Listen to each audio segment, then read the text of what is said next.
কোর্সের প্রথম ক্লাস, আমাদের যেমনটা আসার কথা ছিল। সো ক্লাসের শুরুতেই আমি অলরেডি দেখতে পাচ্ছি তোমরা অনেকেই জয়েন করে ফেলেছো। সো যারা যারা জয়েন করে ফেলেছো এবং যাদের এসএসসি পরীক্ষা নিয়ে একটু দুশ্চিন্তা হচ্ছে, তারা সবাই তোমাদের বন্ধুদেরকেও, অর্থাৎ যে সকল বন্ধুরা তোমাদের থেকে একটু বেশি টেন্সড, তাদের অবস্থা আরেকটু খারাপ, তাদেরকে অবশ্যই সহযোগিতার জন্য তুমি এখনই মেনশন করে দাও, পাশাপাশি এই ক্লাসটা শেয়ার করে দাও, যাতে সেও, তোমার বন্ধুও এই ক্লাসটাতে টেক পার্ট করতে পারে এবং তারও বাংলার যাবতীয় ঝামেলা যেগুলো ছিল, যাবতীয় যে সমস্যা ছিল, ডাউট ছিল, ভয় ছিল, ভীতি ছিল, শঙ্কা ছিল, সবকিছুকে আমরা কি করতে পারি, একসাথে দূর করতে পারি। And finally we all will get prepared for the SSC exam. আমি কমেন্টে দেখতে পাচ্ছি অনেকেই আমাদের সঙ্গে যুক্ত হয়েছে। সোলাইমান যুক্ত হয়েছে আমাদের সঙ্গে, তানিয়া যুক্ত হয়েছে আমাদের সঙ্গে, রাকিবুল হাসান, হাসান তার নামে দুইটা হাসান রয়েছে, সে যুক্ত হয়েছে আমাদের সঙ্গে। সে লিখেছে, ভাই আমি আপনার ক্লাস আগেও করেছি। Welcome Rakibul, once again welcome. So আমরা শুরুতে কিছু কথা বলে রাখি, সেটা হচ্ছে এসএসসি পরীক্ষার যে ভীতি নিয়ে। দেখো, বাংলা সাবজেক্টটা কিরকম, আমরা তো প্রত্যেকটা সায়েন্সের যে সাবজেক্টগুলো রয়েছে, ফিজিক্স রয়েছে, কেমিস্ট্রি রয়েছে, বায়োলজি রয়েছে, এই প্রত্যেকটা সাবজেক্টের পেছনে সময় দিতে দিতে দেখা যায় যে আমাদের এই যে বাংলা বিষয়টা রয়েছে, এই বিষয়টাতে আমরা তেমন একটা গুরুত্ব শুরুর থেকে দেই না। কিন্তু আর মাত্র কয়েকটা মাস রয়েছে তোমাদের হাতে। সো এই কয়েকটা মাসে তোমাদের কিন্তু সর্বাত্মকভাবে প্রস্তুতি নিতে হবে। কারণ দেখো, এসএসসিতে তুমি যখন ফাইনালি রেজাল্টটা তোমার হাতে পাবে, এইটাতে কিন্তু অন্যান্য সায়েন্সের সাবজেক্টের মতো তোমার বাংলাতেও ঠিক একই পরিমাণ বা সমপরিমাণ ইম্প্যাক্ট থাকবে। সেই কারণে আমি সবসময় তোমাকে বলছি, এই যে কয়েক মাস তোমাদের হাতে সময় রয়েছে, এই কয়েক মাসের মধ্যে তোমাদের বাংলার সকল সমস্যা দূর করে নাও এবং এই বাংলার প্রতি আরেকটু গুরুত্ব দাও। সো অলরেডি সবাই আমাদের ক্লাসে জয়েন করে ফেলেছে এবং আমি আর কিছুক্ষণের মধ্যেই কিন্তু আমাদের এই যে টপিকগুলো তোমরা দেখতে পাচ্ছ, শুরুতে দেখতে পাচ্ছ 4টা টপিক। আজকে বেসিক্যালি আমরা আমাদের কোর্সটিকে এমন ভাবে সাজিয়েছি যাতে তোমরা বাংলার যে কঠিন টপিকগুলো রয়েছে সেই প্রত্যেকটা টপিক সম্পর্কে একটা বেসিক ধারণা পাও। শুরুতে তোমাদের মানবন্টন নিয়ে বলে রাখি, তোমাদের মানবন্টনে কিন্তু একটা গ্রামারের পার্ট রয়েছে, অর্থাৎ ব্যাকরণের পার্ট রয়েছে, যেটা হচ্ছে কেবলমাত্র এমসিকিউ বা কি মাল্টিপল চয়েস কোয়েশ্চেন, বা আমাদের যেটা সবসময় সব থেকে ইজি আবার সব থেকে কঠিনও। কারণ এটা হচ্ছে হয় এসপার নাইলে ওসপার, হয় ঠিক হবে নাইলে ভুল হবে। এটা কিন্তু এসে লেখার মতো অত একটা কঠিন মানে ভেগ বিষয় না বা অস্পষ্ট বিষয় না যে এটা কোন স্যার দেখবে, স্যার নম্বর দিবে কি না। এইটা আমাদের একদম ফিক্স বিষয়। তুমি যদি ঠিক করো, তুমি যদি উইকেটে বলটা লাগাতে পারো, তাহলে শিওর আউট হবে।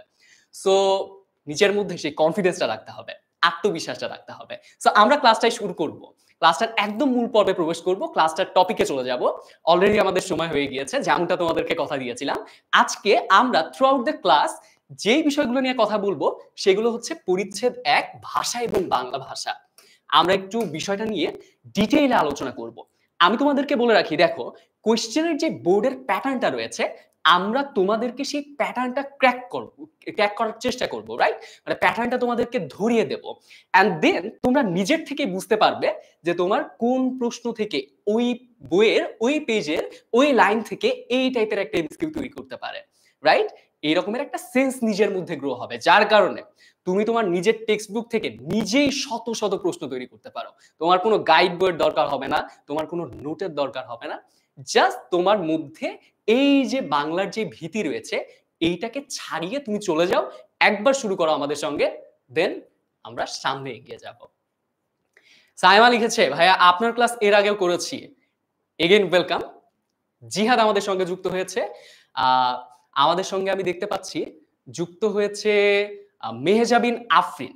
ওকে, সো আমরা ক্লাসটা শুরু করি। দেখো, ভাষা এবং বাংলা ভাষা দ্বিতীয় পরিচ্ছেদ হচ্ছে বাংলা ব্যাকরণ, তৃতীয় পরিচ্ছেদ হচ্ছে বাংলা ভাষার রীতি এবং বিভাজন, এবং পরিচ্ছেদ 4 সেটা হচ্ছে বাকযন্ত্র। এটা হচ্ছে আমাদের যে টেক্সট বুক রয়েছে নবম দশম শ্রেণী, রাইট? আমরা 2টা বছর ধরে যে বইটা পড়ছি, সেই বইটার একদম প্রথম 4টা এবং সবথেকে বেসিক টপিক, কিন্তু এই টপিক থেকে প্রত্যেকবারই প্রশ্ন আসে। আজকের এই যে গোটা স্লাইডটা আমি তোমাদের জন্য সাজিয়েছি, এইটাতে আমি বিভিন্ন প্রশ্ন অ্যাড করেছি, মাল্টিপল চয়েস কোয়েশ্চেন্স অ্যাড করেছি, এবং সেগুলোর উপর ভিত্তি করে আমি তোমাদেরকে বলবো যে এই টাইপের, অর্থাৎ একটা কোয়েশ্চেনের যে টাইপ থাকে, এই সিমিলার টাইপের আর কোন কোন প্রশ্ন তোমাদের পরীক্ষায় আসতে পারে। অলরাইট, সো তার আগে, শুরু করার আগে শেষবারের মতো বলছি, নাকি তোমার বন্ধু যে এখনো পর্যন্ত জয়েন করতে পারে নাই, তাকেও বলে দাও সেও যাতে একই সাথে আমাদের এই ক্লাসটাতে জয়েন করতে পারে। আমি দেখতে পাচ্ছি অলরেডি তোমরা অনেকে তোমাদের বন্ধুদেরকে মেনশন করে দিচ্ছ। That's really appreciating. ওকে।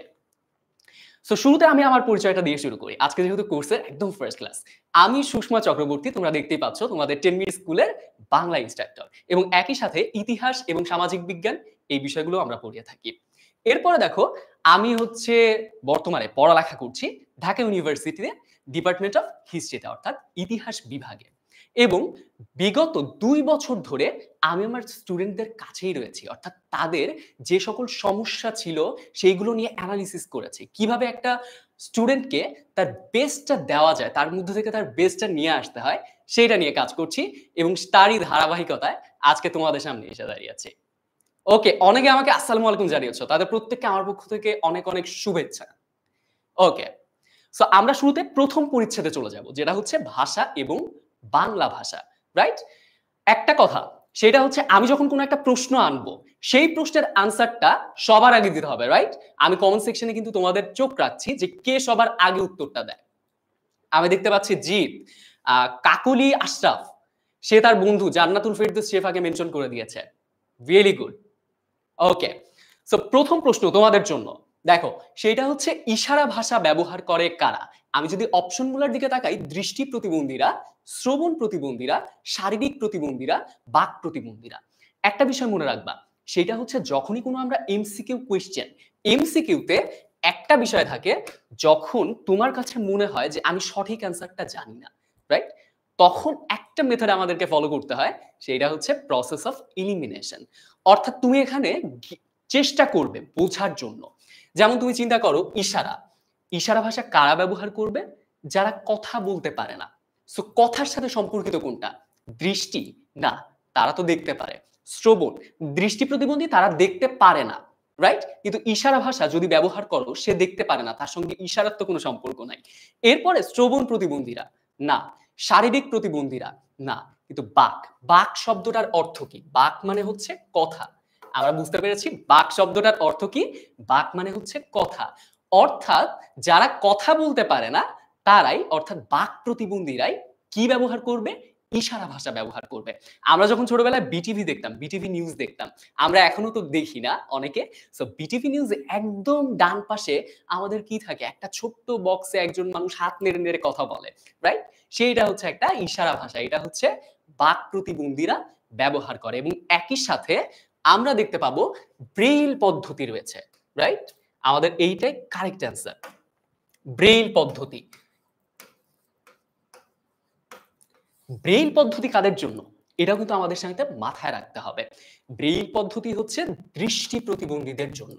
কারণ ব্রেইল পদ্ধতি হচ্ছে এমন একটা রিডিং সিস্টেম, যেটা হচ্ছে হাত দিয়ে নেড়ে নেড়ে অথবা হাত দিয়ে হচ্ছে জিনিসটাকে ফিল করে, রাইট? তারা তো চোখে দেখতে পারে না, যার কারণে হাত দিয়ে তাদের যে বইটা থাকে সেটা উঁচু নিচু বিভিন্নভাবে থাকে, যার কারণে তারা সেই লেটারগুলো রিড করতে পারে হাত দিয়ে টাচ করার পরে। অলরাইট? সো দুইটা জিনিস আমরা এর মধ্য দিয়ে শিখে ফেললাম। ইশারা ভাষা কারা ব্যবহার করে? বাক প্রতিবন্ধীরা। ব্রেইল পদ্ধতি কাদের জন্য? দৃষ্টি প্রতিবন্ধীদের জন্য। অলরাইট? যারা, যারা সঠিক উত্তর দিয়েছো, বেলাল সঠিক উত্তর দিয়েছো, আরাফাত সঠিক উত্তর দিয়েছো, তাদের প্রত্যেককে কংগ্রাচুলেশনস। আচ্ছা, আমরা পরের প্রশ্নে চলে যাব। আমরা একটু তাড়াতাড়ি যাব নাকি? আমাদের তো অনেক কিছু সলভ করতে হবে। আমাদের সিলেবাস অনেক বড়। নাকি? আচ্ছা, বাংলাদেশে মোট বাংলাভাষী লোক কতজন? তোমাদের বইতে একদম ডিরেক্ট এই নাম্বারটা রয়েছে। একটা বিষয় মনে রাখো, সেটা হচ্ছে তোমাদের বইতে সবসময় কিন্তু আমরা ২ টা জিনিস দেখে ভয় পাই। একটা হচ্ছে সাল। আরেকটা জিনিস হচ্ছে যেকোনো নাম্বার, রাইট? যেকোনো নাম্বার। সো আমাদের বইতে ৩ টা নাম্বার রয়েছে। আমি তোমাদেরকে বলি যে বাংলাদেশে মোট কত ভাষাভাষী লোক, মানে বাংলা ভাষাভাষী লোক কতজন? আমরা এখানে এক জায়গায় ৩০ কোটি পড়েছি, এক জায়গায় ১০ কোটি পড়েছি, এক জায়গায় কি পড়েছি? আমরা ১৬ কোটি পড়েছি, রাইট? এই ৩ টা নাম্বার আমরা পড়েছি। বাট ৩ টা কোনটার সাথে রিলেটেড? এটা কিন্তু আমরা একটু গুলিয়ে ফেলি। আমাদের এই জিনিসটা একটু মানে মাঝে মধ্যে উল্টাপাল্টা হয়ে যায়। এর জায়গায় এ বসে যায়, রাইট? একটু মিসম্যাচ হয়ে যায়। সো যার কারণে আমি তোমাদেরকে বলি, বাংলাদেশে মোট বাংলাভাষী লোক কতজন? ১৬ কোটি তোমাদের বই অনুসারে। কিন্তু ৩০ কোটি হচ্ছে গোটা পৃথিবীব্যাপী কতজন মানুষ বাংলা ভাষায় কথা বলে, সেটার একটা নাম্বার। 10 কোটি মানুষ ভারতের পশ্চিমবঙ্গে, 16 কোটি তো আমরা বললাম, সেটা হচ্ছে বাংলাদেশে। তাহলে 10 আর 26 কত হলো? একটু ম্যাথ করাচ্ছি যাতে জিনিসটা রিলেট করতে পারো। শোনো, একটা বিষয় মনে করো, সেটা হচ্ছে আমরা এই যে বাংলা পড়ি, আমরা ইংলিশ পড়ি বা সোশ্যাল সায়েন্সের যে সাবজেক্টগুলো পড়ি, আমরা এখানে অনেক অনেক বড় বড় অনুচ্ছেদ দেখি যেটাতে ফুল অফ ইনফরমেশনস, অনেক অনেক ইনফরমেশন থাকে। বাট ইনফরমেশন গুলাকে আমরা যদি একটা কানেকশন বিল্ড আপ করতে পারি, অর্থাৎ একটার সাথে আরেকটা রিলেট করতে পারি, তাহলে দেখবা সেই ইনফরমেশন গুলাকে মানে মেমোরাইজ করা অনেক ইজি। এটা খুবই ইজি হয় আমাদের জন্য। অলরাইট, বুঝতে পেরেছো? সেই টেকনিকটা খেয়াল রাখবে। আচ্ছা, 16 কোটি আমরা অলরেডি বুঝতে পেরেছি। ভারতের পশ্চিমবঙ্গে বাংলাভাষী মানুষের বাস, এটা আমি অলরেডি তোমাদেরকে অ্যান্সার দিয়ে দিয়েছি। সেটা হচ্ছে কেউ কি এখনো ভুল করবে নাকি? কেউ এখনো ভুল করা যাবে না। ওকে, সেটা হচ্ছে 10 কোটি। আচ্ছা, এরপরে হচ্ছে নিচের কোনটি ভাষা পরিবার? একটা জিনিস খেয়াল রাখো, সেটা হচ্ছে ভাষা নিত্য পরিবর্তনীয়, অর্থাৎ ভাষার পরিবর্তন ঘটে, বিবর্তন ঘটে। ঠিক সেই রকম আমাদের এই যে হিউম্যান সোসাইটির মধ্যে যে ল্যাঙ্গুয়েজটা কি হচ্ছে, ক্রমাগত বিবর্তিত হচ্ছে। এটা মানুষের এই মাইগ্রেশনের উপরও ডিপেন্ড করেছে। আমরা একটা শব্দ সবসময় পড়ে রাখি। আচ্ছা, এইটার আনসার আগে দিয়ে দাও, আমি খুব কম সময় দেবো তোমাদের জন্য এটার আনসার দেওয়ার জন্য। আচ্ছা, একটা বিষয় তোমাদেরকে বলে রাখি, সেটা হচ্ছে আজকের ক্লাসের স্লাইডটা যদি তোমরা পেতে চাও, তাহলে কিন্তু কমেন্টে দেওয়া যে ফর্মটা রয়েছে, সেই ফর্মটা অবশ্যই ফিল আপ করবে, রাইট? এবং কোর্সে এনরোল করে ফেলো। যত তাড়াতাড়ি কোর্সে এনরোল করবে, তত তাড়াতাড়ি আমাদের এই যে গোটা ক্লাস ম্যাটেরিয়ালটা পেয়ে যাবে। এই ক্লাস ম্যাটেরিয়ালে যে সকল এমসিকিউ রয়েছে, এই এমসিকিউ গুলো পড়লে তোমার বাংলাতে 30 মার্কের জন্য আর কোনো প্যারা খাইতে হবে না। এটা তখন একদম ইজি হবে তোমাদের জন্য। কারণ আমরা সেভাবেই, দেখো, তুমি যখন এমসিকিউ গুলো পড়ছো, প্রত্যেকটা এমসিকিউ দেখে মনে হচ্ছে বইয়ের প্রত্যেক লাইনে লাইনে এমসিকিউ বের করা যায়। এখন মনে হচ্ছে না? ঠিক সেইটা, এক্স্যাক্টলি। আচ্ছা, আমরা একটু চলে যাই নিচের কোনটি ভাষা পরিবার। ভাষা পরিবারের যেটা বলছিলাম, সেটা হচ্ছে ইংরেজি, জার্মান, বাংলা ভাষা। এই তিনটা একই ভাষা পরিবারের অংশ। অলরাইট, সেটা হচ্ছে কি ইন্দো ইউরোপিয়ান ভাষা পরিবার। সেই ইন্দো ইউরোপিয়ান ভাষা পরিবারের মতো পৃথিবীতে আরো বড় বড় কিছু ল্যাঙ্গুয়েজ ফ্যামিলি বা ভাষা পরিবার রয়েছে, যেগুলোর মধ্যে প্রাকৃত কি ভাষা পরিবার? না, প্রাকৃত কিন্তু ভাষা পরিবার না। কারণ আমরা যদি দেখতে চেষ্টা করি, সেটা হচ্ছে প্রাকৃত ভাষা থেকে শুধুমাত্র বাংলা ভাষার জন্ম হয়েছে, এটা আমরা পড়েছি, রাইট? কিন্তু আমরা যখন দেখছি ইন্দো ইউরোপিয়ান ভাষা, এটা হচ্ছে অনেকগুলা ল্যাঙ্গুয়েজের একটা কি মানে মূল রুট বলা যায় আমাদের। সো এর মধ্যে আমরা দেখতে পারি অস্ট্রো এশীয় একটা ভাষা পরিবার। ইন্দো ইরানীয় কিন্তু ভাষা পরিবার না, তবে এখানে একটা বিষয় রয়েছে। আমি তোমাদেরকে শর্ট একটা ফর্মুলা শিখিয়ে দেই। শর্ট ফর্মুলাটা কি, সেটা হচ্ছে আমরা যদি একটু খেয়াল করি, ইন্দো ইউরোপীয়, আমরা এই ফ্লো চার্টটা মনে রাখবো সবসময়। ইন্দো ইউরোপীয়, প্রথমে ইন্দো ইউরোপীয় বাংলা ভাষার বিবর্তন কিভাবে হয়েছে সেটা আমি তোমাদেরকে দেখাচ্ছি। ফার্স্টে কি ছিল? ইন্দো ইউরোপীয় ভাষা, তারপরে হচ্ছে ইন্দো ইরানীয় ভাষা। আমরা সবাই কিন্তু জানি, কি জানি? আমরা জানি যে আমাদের এই যে এক সময় আর্যরা এই দেশে বিচরণ করত, আর্যরা এসেছিল কিন্তু আমাদের পূর্ব ইউরোপ থেকে, রাইট? সো পূর্ব ইউরোপ থেকে তারা ইরান হয়ে, তারপরে ইরান, ইরান মানে হচ্ছে পারস্য, যেটা বলা হয় পারস্য নামটা তোমরা হয়তো শুনেছো। ইরান থেকে পরবর্তীতে সিন্ধু উপত্যকা হয়ে আমাদের গোটা উপমহাদেশে তারা ছড়িয়ে পড়েছে। এইটা হচ্ছে আমাদের যে জাতিগোষ্ঠীর বা ভাষা গোষ্ঠীর, বাঙালি ভাষা গোষ্ঠীর যে উৎপত্তিগত বিষয়টা বা আর্যদের থেকে। সো সেটার বিবর্তনকে আমি যদি একটা লাইনে, একটা সুন্দর লিনিয়ার ওয়েতে মনে রাখতে চাই, সেটা হচ্ছে ইন্দো ইউরোপীয় থেকে ইন্দো ইরানীয়, তারপরে হচ্ছে ভারতীয় আর্য, ভারতীয় আর্য থেকে আমাদের কি হয়েছে? প্রাকৃত ভাষার জন্ম হয়েছে। প্রাকৃত, এটাকে অনেক সময় কি বলা হয়? অপভ্রংশ। প্রাকৃত, প্রাকৃত থেকে তারপরে বাংলা হয়েছে। আমাদের বইতে হয়তো এটা একটা প্যাসেজ আকারে লেখা রয়েছে, কিন্তু আমরা এটাকে কিভাবে নিয়ে আসলাম? আমরা এটাকে একটা সুন্দর লাইন ড্র করে নিয়ে আসলাম, যেটাকে বলা হয় ফ্লো, তাই না? একটা ফ্লো চার্টের আকারে নিয়ে আসলাম। সেই ফ্লো চার্টের আকারে নিয়ে আসাতে আমাদের এই জিনিসটা হলো, সেটা হচ্ছে একটা অনুচ্ছেদ যখন আমরা দেখি, তখন সবকিছু মাথায় থাকে না। কিন্তু আমরা যখন এইভাবে জিনিসটাকে দেখছি, অর্থাৎ এই যে এটার ভিজুয়াল একটা প্রেজেন্টেশন, এটার কিন্তু একটা ভ্যালু রয়েছে আমাদের প্রত্যেকের কাছে, রাইট? এটা আমাদেরকে মনে রাখতে হেল্প করে। আমাদের সাইকোলজি এরকম যে আমরা যখন এই কয়েকটা শব্দ দিয়ে, হ্যাঁ, শুরুতে ইন্দো ইউরোপীয় ভাষা বংশ, তারপরে হচ্ছে ইন্দো ইরানীয়, তারপরে ভারতীয় আর্য ভাষায় পরিণত হয়, পরবর্তীতে প্রাকৃত হয়ে তারপরে বাংলা ভাষার জন্ম হয়েছে। আমরা এইভাবেই তো পড়ি, তাই না? বাংলা টেক্সট বুক গুলাতে। কিন্তু এভাবে না পড়ে আমরা যখন এই ফ্লো চার্টটা দেখছি, তারপরে কিন্তু আমাদের আর কোনো সমস্যা হচ্ছে না। আমি সুন্দর মতো চোখ বন্ধ করে বলে দিতে পারছি যে শুরুতে ইন্দো ইউরোপীয়, তারপরে ইন্দো ইরানীয়, তারপরে কি ভারতীয় আর্য, তারপরে কি প্রাকৃত, তারপরে কি বাংলা। সো অনেক ইজি, রাইট? আচ্ছা, উত্তরটা আমরা অলরেডি জেনে গিয়েছি। এরপর দেখো নিচের কোনটি মানুষের ধ্বনি তৈরি করার অন্যতম প্রত্যঙ্গ? আমরা আজকে বলেছিলাম বাকযন্ত্র নিয়ে পড়বো, তাই না? এটা তোমাদের প্রথম চ্যাপ্টারেও কিন্তু রয়েছে। সো এই প্রশ্নটা দেখি কে সবার আগে উত্তর দেয়। ওকে, সো একটা বিষয় তোমাদেরকে বলে রাখি, সেটা হচ্ছে কমেন্ট সেকশনে উত্তর দেওয়ার অনেকে দেখা যায় যে অনেক পরে উত্তর দেয়। সো উত্তর দেওয়ার আগে এই যে নাম্বারটা রয়েছে, রাইট? এখানে ৫। তুমি যখন কমেন্ট সেকশনে আনসার করবা, তখন একটা বিষয় খেয়াল রাখবা যে ৫ এর আনসারটা লিখবা।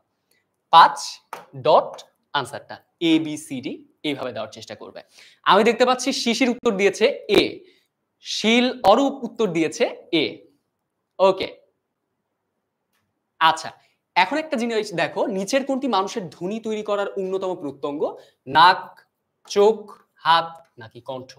ধ্বনি তৈরি করার মূল প্রত্যঙ্গ কোনটা? কণ্ঠ। আমরা বাকযন্ত্র নিয়ে বিস্তারিত পড়ব, কারণ বাকযন্ত্রের আরো কিছু প্রশ্ন রয়েছে। অলরাইট? আচ্ছা, এরপরে আমরা দেখি এক বা একাধিক ধ্বনি দিয়ে তৈরি হয় কি? বাক্য, শব্দ, ভাষা নাকি পদ? এবার আরেকটা ফ্লোচার্ট আমি তোমাদেরকে দেখাই। শাহজাদি উত্তর দিয়েছে 5 এর এ। এক্স্যাক্টলি এই ফরম্যাটে লিখলে আমার জন্য বোঝা ইজিয়ার হবে যে এটা তুমি কোনটায় আনসার দিচ্ছ। আফরিন উত্তর দিয়েছে 5 এ, সুলতানা আক্তার 5 এ, শুভ খান 5 সি।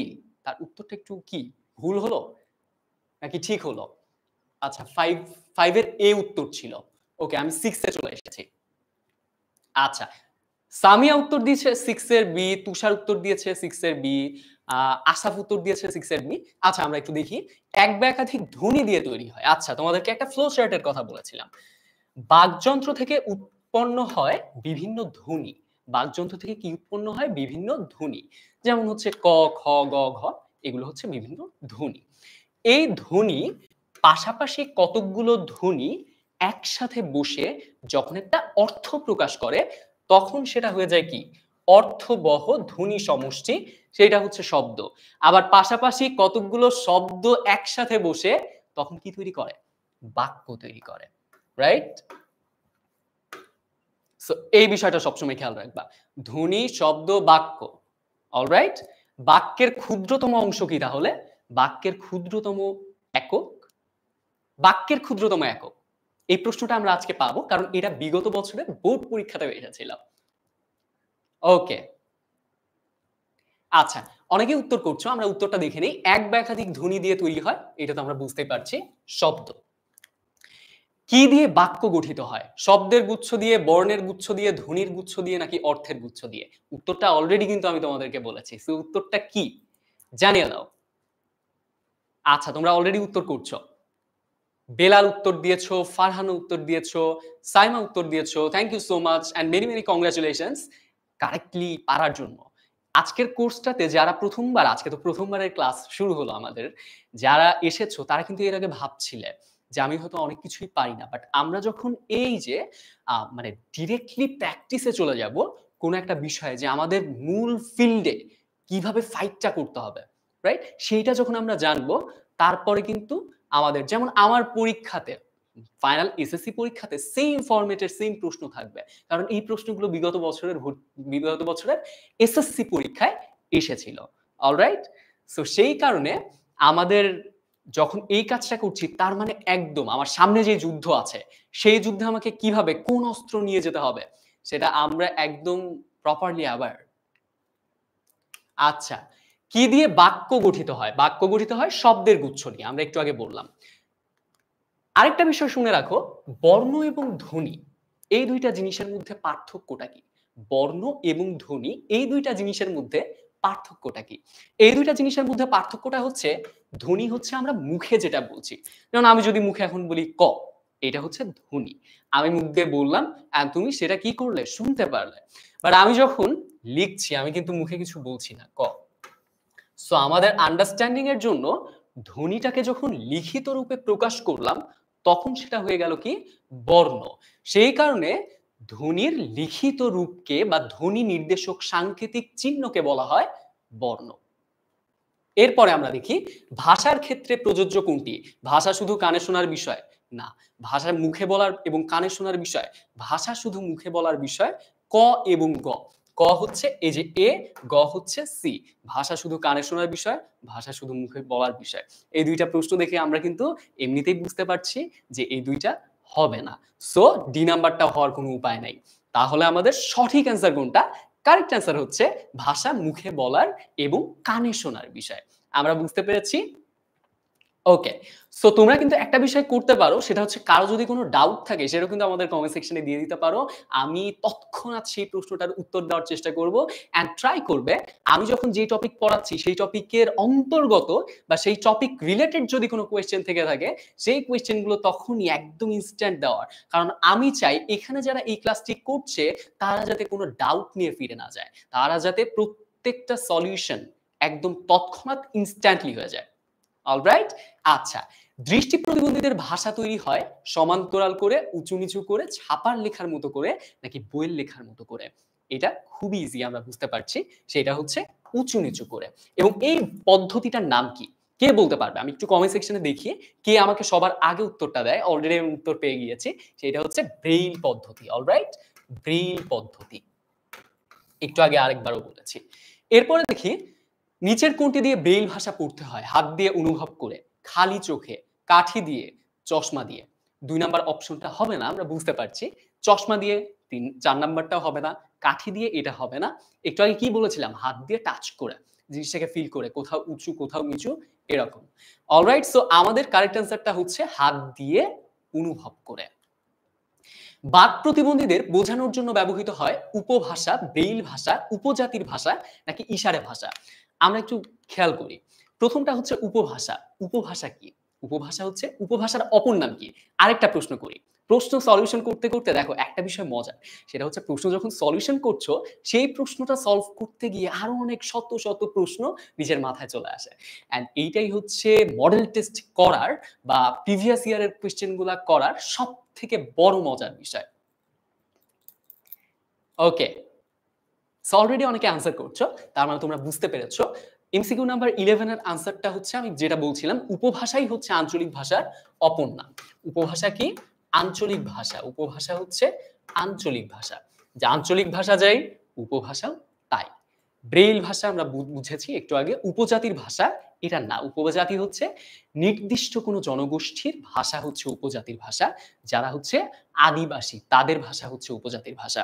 ইশারা ভাষা যারা বাক প্রতিবন্ধী, যারা কথা বলতে পারে না তারা ইশারা দিয়ে বোঝায়। একটু আগে আমি এটা নিয়ে কথা বলেছি। এরপরে দেখো বাংলা কোন ভাষা পরিবারের সদস্য? ইন্দো ইউরোপীয়, আফ্রিকীয়, দ্রাবিড়ীয়, চীনা তিব্বতীয়। আমাকে সাথে, সাথে আরেকটা বিষয় বলবা। সেটা হচ্ছে এখানে যে ৪ টা নাম রয়েছে, এই ৪ টাই কি ভাষা বংশ কিনা? অর্থাৎ ভাষা পরিবারের নাম কিনা? যেমন এর আগে কিন্তু একটা প্রশ্ন এসেছিল। সেটা হচ্ছে নিচের কোনটা ভাষা পরিবারের সদস্য? রাইট? উম ভাষা পরিবার অ্যাকচুয়ালি। নিচের কোনটা ভাষা পরিবারের নাম। সো এই বিষয়টা একটু খেয়াল করবা। কোনটা ভাষা পরিবারের নাম, কোনটা ভাষা পরিবার না। আমি যদি বলে রাখি ইংরেজি, জার্মান, নিজের ইচ্ছামত একটা বলে দিলাম যে ইংরেজি, জার্মান। এটা তো একটা ভাষা পরিবার না। রাইট? এটা হচ্ছে ফিক্সড কিছু নাম তোমাদের বইতে রয়েছে। একদম ২য় পাতায় রয়েছে। এই বিষয়গুলো একটু খেয়াল রাখতে হবে। ওকে। সো এটা হচ্ছে ইন্দো ইউরোপীয়। আমি একটু আগে তোমাদেরকে দেখিয়েছি যে কিভাবে তোমরা মনে রাখবে বিষয়টা। অহমিয়া এবং ওড়িয়া এই ২ টা। এই ২ টা হচ্ছে বাংলা ভাষার শত্রু, আত্মীয়, মিত্র নাকি অনাত্মীয়? একটা বিষয় বলে রাখি সেটা হচ্ছে অহমিয়া এইটা হচ্ছে ভারতের কোন রাজ্যের? ভারতের হচ্ছে আসাম রাজ্যের। এটাকে অনেকে অসমিয়া বলে থাকে, আবার অহমিয়াও বলে থাকে। আর ওড়িয়া হচ্ছে ভারতের উড়িষ্যা রাজ্যের। অনেক সময় এটাকে উড়িষ্যাও উচ্চারণ করা হয়। ভারতের উড়িষ্যা এবং অহমিয়া এটা হচ্ছে ভারতের আসামের। আমি একটু আগে যে ভাষা পরিবারের কনসেপ্টটা বুঝিয়েছিলাম, সেই ভাষা পরিবারের একই ভাষা পরিবারের অন্তর্গত এবং এদের রুট অর্থাৎ এদের মূল একই জায়গা থেকে, সেই কারণে আসাম এবং ওড়িষ্যা এই ২ টার যে ২ প্রদেশের যে মূল ভাষা রয়েছে, অহমিয়া কিংবা ওড়িয়া সেটা হচ্ছে বাংলা ভাষার সাথে ক্লোজলি কানেক্টেড, সেই কারণে বাংলা ভাষার আত্মীয়। এবং তোমরা যদি বইটা দেখো, বইতে একদম ডিরেক্টলি এই লাইনটা বলা রয়েছে যে অহমিয়া এবং ওড়িয়া বাংলা ভাষার নিকটতম আত্মীয়। এরপর দেখি নাম্বার 14, ইন্দো ইউরোপীয় ভাষার দ্বিতীয় স্তর কোনটি? আমি তোমাদেরকে দেখিয়েছিলাম কি ইন্দো ইরানীয়। আমরা আরেকবার একটু ফিরে যাই। তোমাদেরকে আরেকটা বিষয় বলে রাখি, সেটা হচ্ছে তোমাদের এই যে ফর্মটা দেখতে পাচ্ছ আমাদের কমেন্ট সেকশনে, আমাদের 10 মিনিট স্কুল পেজ থেকে যে কমেন্টটা করা হয়েছে, সেই ফর্মে এখনই এনরোল করে ফেলো আমাদের এই কোর্সে। তাহলে কিন্তু এই যতগুলো এমসিকিউ এবং সেগুলো আমি তোমাদের জন্য প্রিপেয়ার করেছি, যে কনটেন্ট গুলো, সেগুলো তোমরা পেয়ে যাবে। ইন্দো ইউরোপীয় ভাষার দ্বিতীয় স্তর ইন্দো ইরানীয় ভাষা। বাংলা লিপিতে মূল বর্ণের সংখ্যা কতটি? আমরা তো এটা জানি সবাই, তাই না? স্বরবর্ণের টোটাল কতটি? ব্যঞ্জন বর্ণ টোটাল কতটি? তোমাদের বইতে এটাও রয়েছে। টোটাল হচ্ছে 50টি, তার মধ্যে স্বরবর্ণ 11টি এবং 39টি হচ্ছে ব্যঞ্জন বর্ণ। কত বছর আগে এই উপমহাদেশে ব্রাহ্মী লিপির জন্ম হয়? আমরা দেখি এই প্রশ্নটা কে পারি সবার আগে। অল্প কিছুক্ষণ সময় দিচ্ছি তোমাদের প্রশ্নের উত্তরটা দেওয়ার জন্য। ওকে, সো অনেকে অ্যান্সার করছো। নাম্বার 16, এমসিকিউ নাম্বার 16, সবার আগে উত্তর দিয়েছে উত্তরা মজুমদার, সে লিখেছে বি। ফাহাদ লিখেছে 16 খ। সুমাইয়া লিখেছে 16 বি। ওকে, সো বি হচ্ছে বেশি সংখ্যক শিক্ষার্থী বলছে, আনসারটা বি। তবে আমরা দেখে নিই এটা কি হয়। আমি একটু আগে কি বলেছিলাম, এই যে সালটা এবং নাম্বারটা, এইটা হচ্ছে আমাদের কাছে সব থেকে কঠিন লাগে না?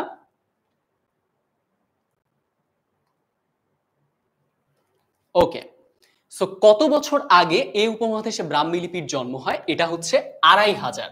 তোমাদের বইতে দেওয়া হয়েছে এইভাবে যে 2500। সো 2500 বলতে অ্যাকচুয়ালি আমরা 2500 কে ইন্ডিকেট করি। আরেকটা বিষয় হচ্ছে এই যে বাংলা লিপি পর্যন্ত আসলো, ব্রাহ্মী লিপি থেকে বাংলা লিপি পর্যন্ত আসলো, একটা জিনিস মনে রাখবা। আরেকটা ফ্লো চার্ট দিয়ে দেই তোমাদেরকে। ব্রাহ্মী লিপি থেকে দশম শতকে কুটিল লিপি,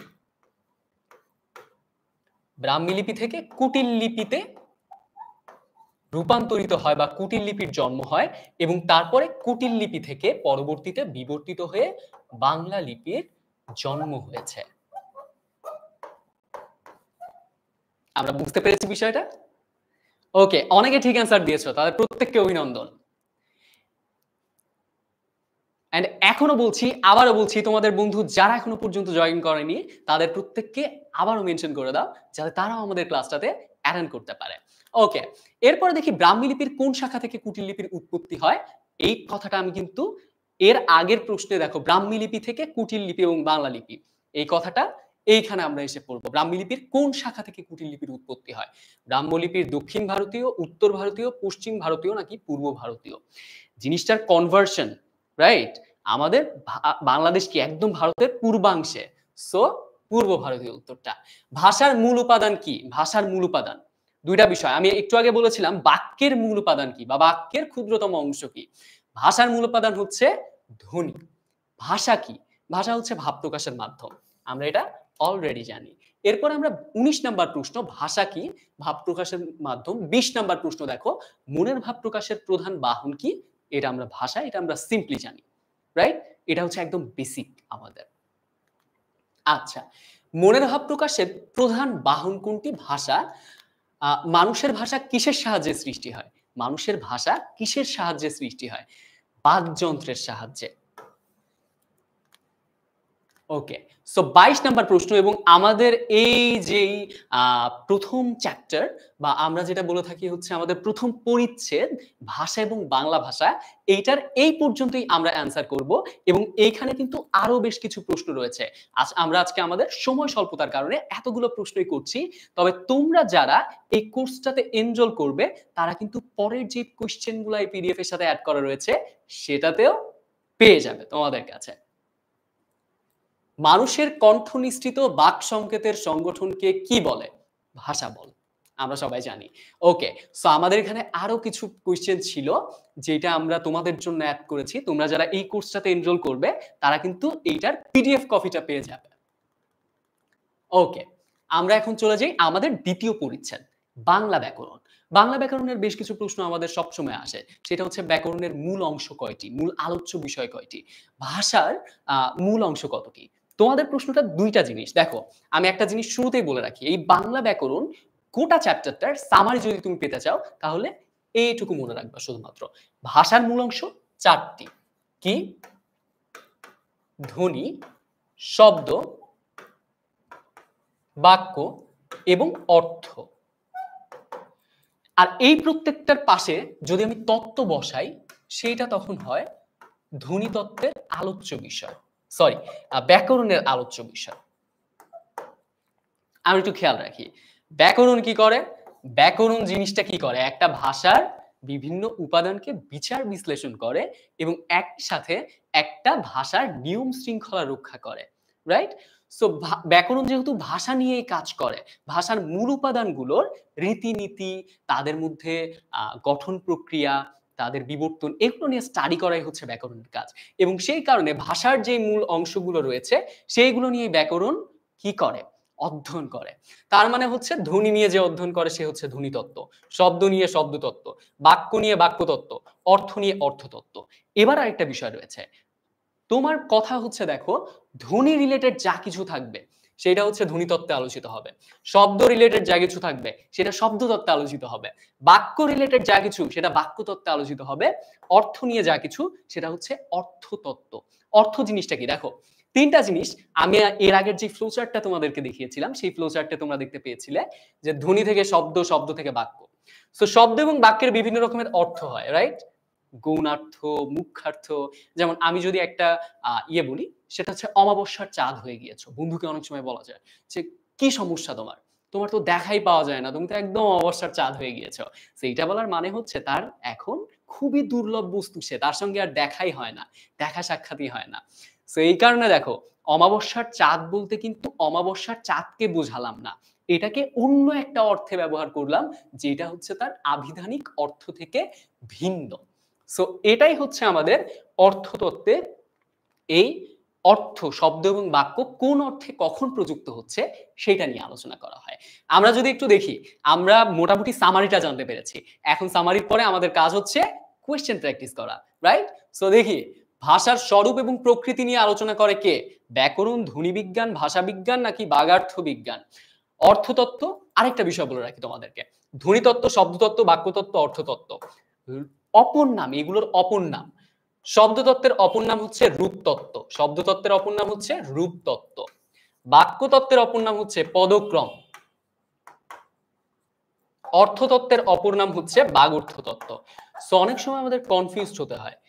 এই চ্যাপ্টার থেকে তোমাদের একটা টাইপের প্রশ্ন যেটা হচ্ছে এই বিষয়টা, যেমন মনে করো ধ্বনি দল, একটা টপিক হচ্ছে ধ্বনি দল, এখানে ধ্বনি রয়েছে যার কারণে তুমি ইজিলি এটাকে আইডেন্টিফাই করতে পারছো যে ধ্বনি দল হচ্ছে ধ্বনিতত্ত্বেরই আলোচিত হবে। কিন্তু আমি যখন বলছি মনে করো যে বর্ণ, বর্ণ কোন অংশে আলোচিত হয়? বর্ণ আলোচিত হয় ধ্বনিতত্ত্বে। কারণ কি দেখো, একটা রিলেশন তোমাকে জিনিসটা নিয়ে বুঝতে হবে, সেটা হচ্ছে ধ্বনি, ধ্বনির নির্দেশক লিখিত রূপই হচ্ছে বর্ণ। তার কারণে হচ্ছে দেখো ধ্বনির সাথে রিলেটেড, তার মানে বর্ণ কিসে আলোচিত হবে? ধ্বনিতত্ত্ব আলোচিত হবে। ঠিক একইভাবে শব্দ, বিপরীত শব্দ, প্রতিশব্দ, এগুলো কিসে আলোচিত হয়? শব্দতত্ত্বে আলোচিত হয়। তারপরে হচ্ছে আমরা বিভক্তি, বিভক্তি কি শব্দের সঙ্গে বসে, রাইট? সো এগুলো হচ্ছে যেগুলো শব্দ রিলেটেড সেগুলো হচ্ছে আমাদের শব্দতত্ত্ব বা রূপতত্ত্বে আলোচিত হবে। এখন তোমাকে প্রশ্ন করা হবে যে এই বিষয়টা কোন তত্ত্বের আলোচ্য বিষয় বা ব্যাকরণের কোন অংশে আলোচিত হয়? যখন তোমাকে এই প্রশ্নটা করা হবে তখন তুমি চিন্তা করবে যে শব্দতত্ত্ব, আচ্ছা শব্দতত্ত্ব অপশনে নাই, শব্দতত্ত্ব অপশনে নাই, কিন্তু রূপতত্ত্ব রয়েছে। সো এই কারণে আমাদের অল্টারনেট নামগুলা মনে রাখতে হবে যে শব্দতত্ত্বের অপর নাম রূপতত্ত্ব, বাক্যতত্ত্বের অপর নাম পদক্রম, অর্থতত্ত্বের অপর নাম বাগর্থতত্ত্ব। অলরাইট? সো আমরা এখন কিসে চলে যাচ্ছে, একদম লাইভ কুইজে চলে যাচ্ছে। আচ্ছা, ভাষার স্বরূপ এবং প্রকৃতি নিয়ে আলোচনা করে, ভাষার স্বরূপ এবং প্রকৃতি নিয়ে আলোচনা করে। ব্যাকরণের এক একটা অংশ রয়েছে, আমি যেই অংশগুলো তোমাদেরকে দেখালাম, কিন্তু টোটালি ভাষা মানে as a whole, right? Total ভাষার সবকিছু নিয়ে আলোচনা করে কি, সেটাকে বলা হচ্ছে ব্যাকরণ। এরপর দেখি grammar of the Bengal language গ্রন্থটি কে রচনা করেছেন? আমরা যদি এই প্রশ্নটার আনসার দেওয়ার চেষ্টা করি, আমি খেয়াল রাখছি তোমাদের কমেন্ট সেকশনে কে আমাকে সবার আগে উত্তরটা দিতে পারো। নাম্বার, এটা হচ্ছে আমাদের 38 নাম্বার, 38 এর ডি, মুনিরা লিখেছে ডি, তানিশা লিখেছে এ। তার মানে হচ্ছে অনেক রকম মত রয়েছে, নানান মুনির নানা মত। সো ভিন্ন মত রয়েছে, একমত এখানে জয়ী হতে পারছে না। তবে দেখি আমরা ডেমোক্রেসির ভিত্তিতে দেখি কে সব থেকে মানে কোন অ্যান্সারটা বেশি দেয়, বেশিরভাগ মানুষ দেয়। বেশিরভাগ মানুষ ডি অ্যান্সার করছে। আমরা এখনো পর্যন্ত সামিয়া লিখেছে ৪৮, সে ভুল করে লিখেছে ৪৮ এর ডি, আমরা এখন ৩৮ নম্বরে আছি। আচ্ছা, grammar of the Bengal language গ্রন্থটি কে রচনা করেছেন? Nathaniel Brassey Halhed. অলরাইট, আমরা উইলিয়াম কেরি এবং রামমোহন রায় এই দুইজনও কিন্তু আমাদের ব্যাকরণ রচনা করেছিলেন, রাইট?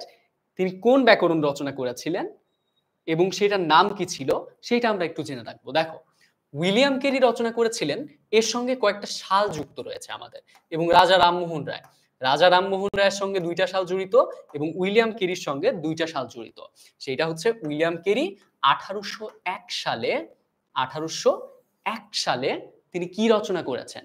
ইংরেজি ভাষায় একটি ব্যাকরণ গ্রন্থ রচনা করেছেন।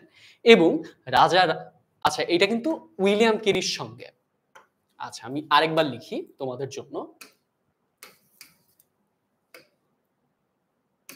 আচ্ছা, ১৮০১ সালে রাজা রামমোহন রায় একটা লিখেছেন ১৮২৬ এবং আরেকটা হচ্ছে ১৮৩৩।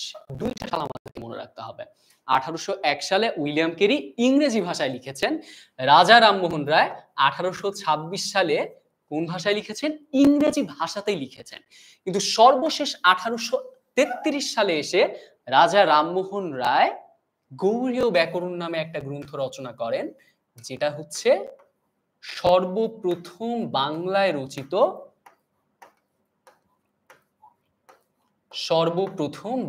রচিত বাংলা ব্যাকরণ গ্রন্থ। এবং এর আগে পর্তুগিজ ভাষায় ১৭৪৩ সালে, আমরা সালটা একটু মনে রাখি, ১৭৪৩ সালে ম্যানুয়েল দা অ্যাসুম্পসাও, আমাদের নামটা একটু কঠিন লাগে, দেখো মানুয়েল দা অ্যাসুম্পসাও, মানুয়েল দা অ্যাসুম্পসাও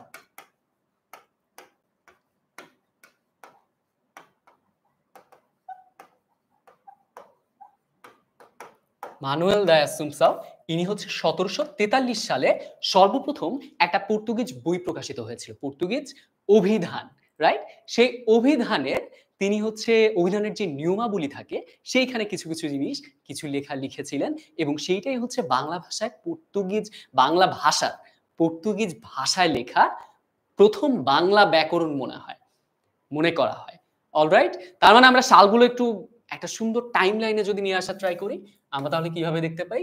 ১৭৪৩ প্রথম পর্তুগিজ ভাষায় পর্তুগিজ অভিধানের যেই নিয়মাবলীর যে ভূমিকা অংশটা ছিল সেইটা রচনা করেছিলেন মানুয়েল দা অ্যাসুম্পসাও।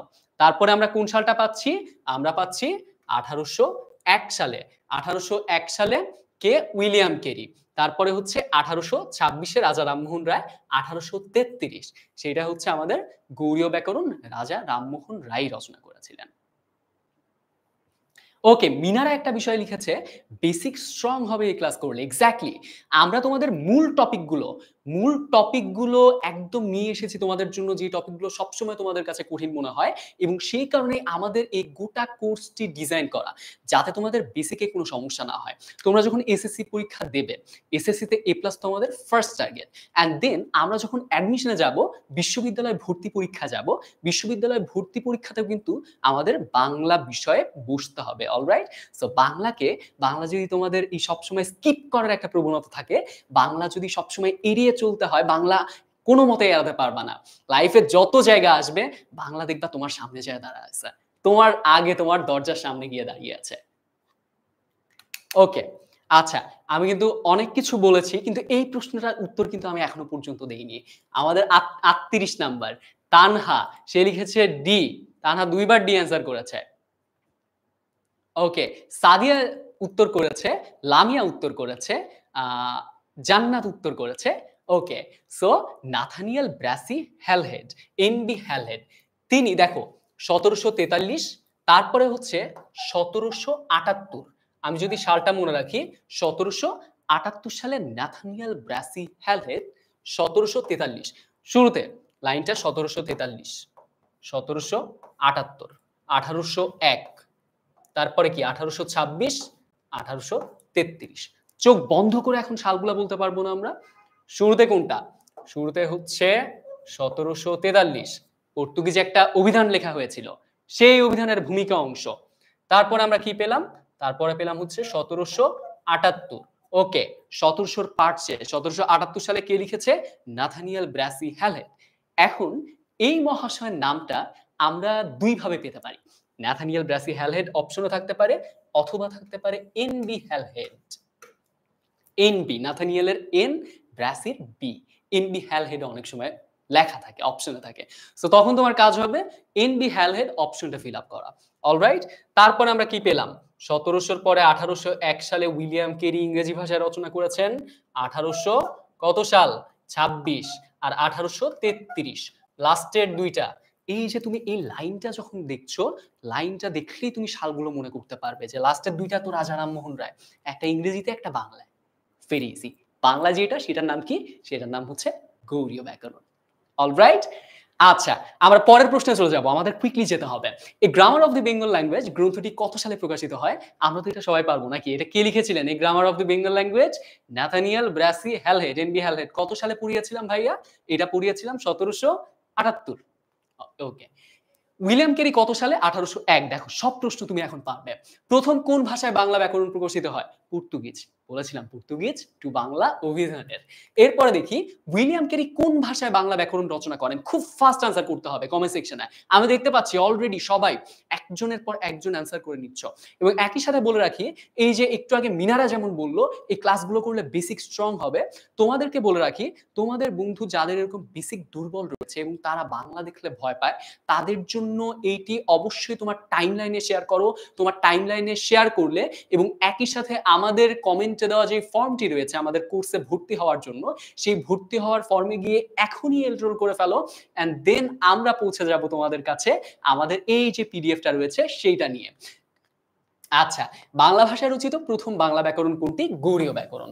আমরা সবকিছু কিন্তু রেখেছি। ব্যাকরণের আলোচ্য বিষয় কোনটি? সবগুলোই, ধ্বনি, শব্দ, বাক্য এবং একই সাথে অর্থও কিন্তু। ব্যাকরণের আলোচ্য বিষয় কোনটি? ধ্বনি, শব্দ, বাক্য সবগুলোই।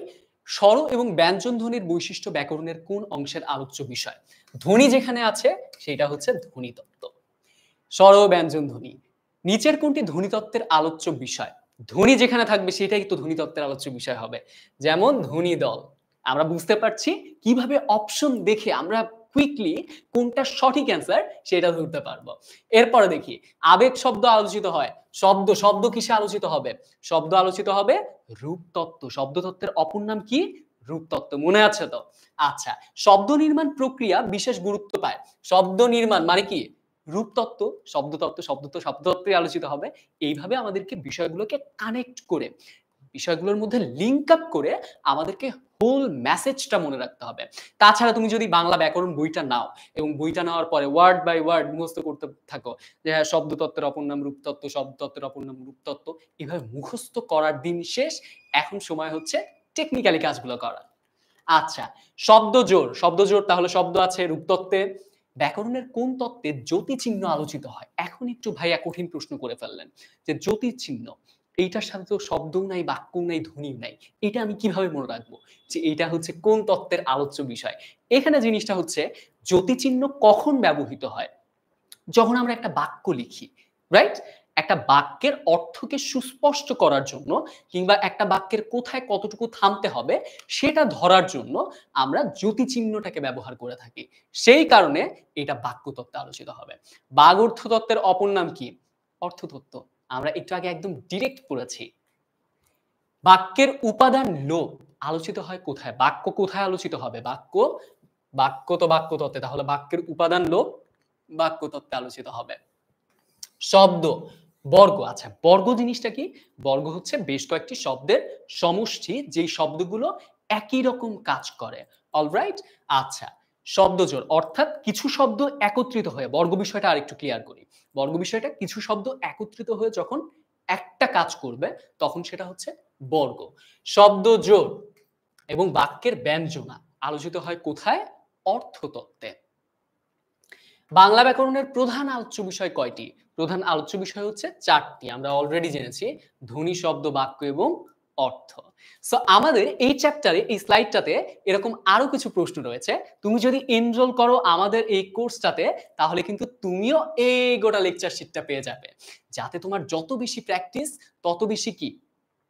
তত বেশি ফিয়ার বা ভয়টাকে জয় করে ফেলা। ওকে, আমরা চলে যাব এখন আমাদের পরবর্তী পরিচ্ছেদে। আমাদের পরবর্তী পরিচ্ছেদ যেটা রয়েছে সেটা হচ্ছে আমাদের বাংলা, এই যে আমরা চলে এসেছি। বাংলা ভাষার রীতি এবং বিভাজন। রীতি বলতে ছোট্ট একটা ট্রিক তোমাদেরকে বলে রাখি। সেটা হচ্ছে একটা ট্রি এর মাধ্যমে মনে রাখবা। কি ট্রি হতে পারে? সেটা হচ্ছে একটা ট্রি এর মাধ্যমে এই যে বাংলা ভাষার কথ্য রীতি, লেখ্য রীতি এই গোটা জিনিসটাকে ব্যাখ্যা করা হয়েছে। সো আমরা যদি বাংলা ভাষা, আমরা যদি এইটার জন্য মনে রাখার চেষ্টা করি সবার শুরুতেই উম যে বাংলা, রাইট? বাংলা ভাষা। সবার শুরুতে বাংলা ভাষার ২ টা রীতি। একটা হচ্ছে কথ্য রীতি, আরেকটা কি? লেখ্য রীতি। আমি ডান পাশে লিখি লেখ্য ভাষা।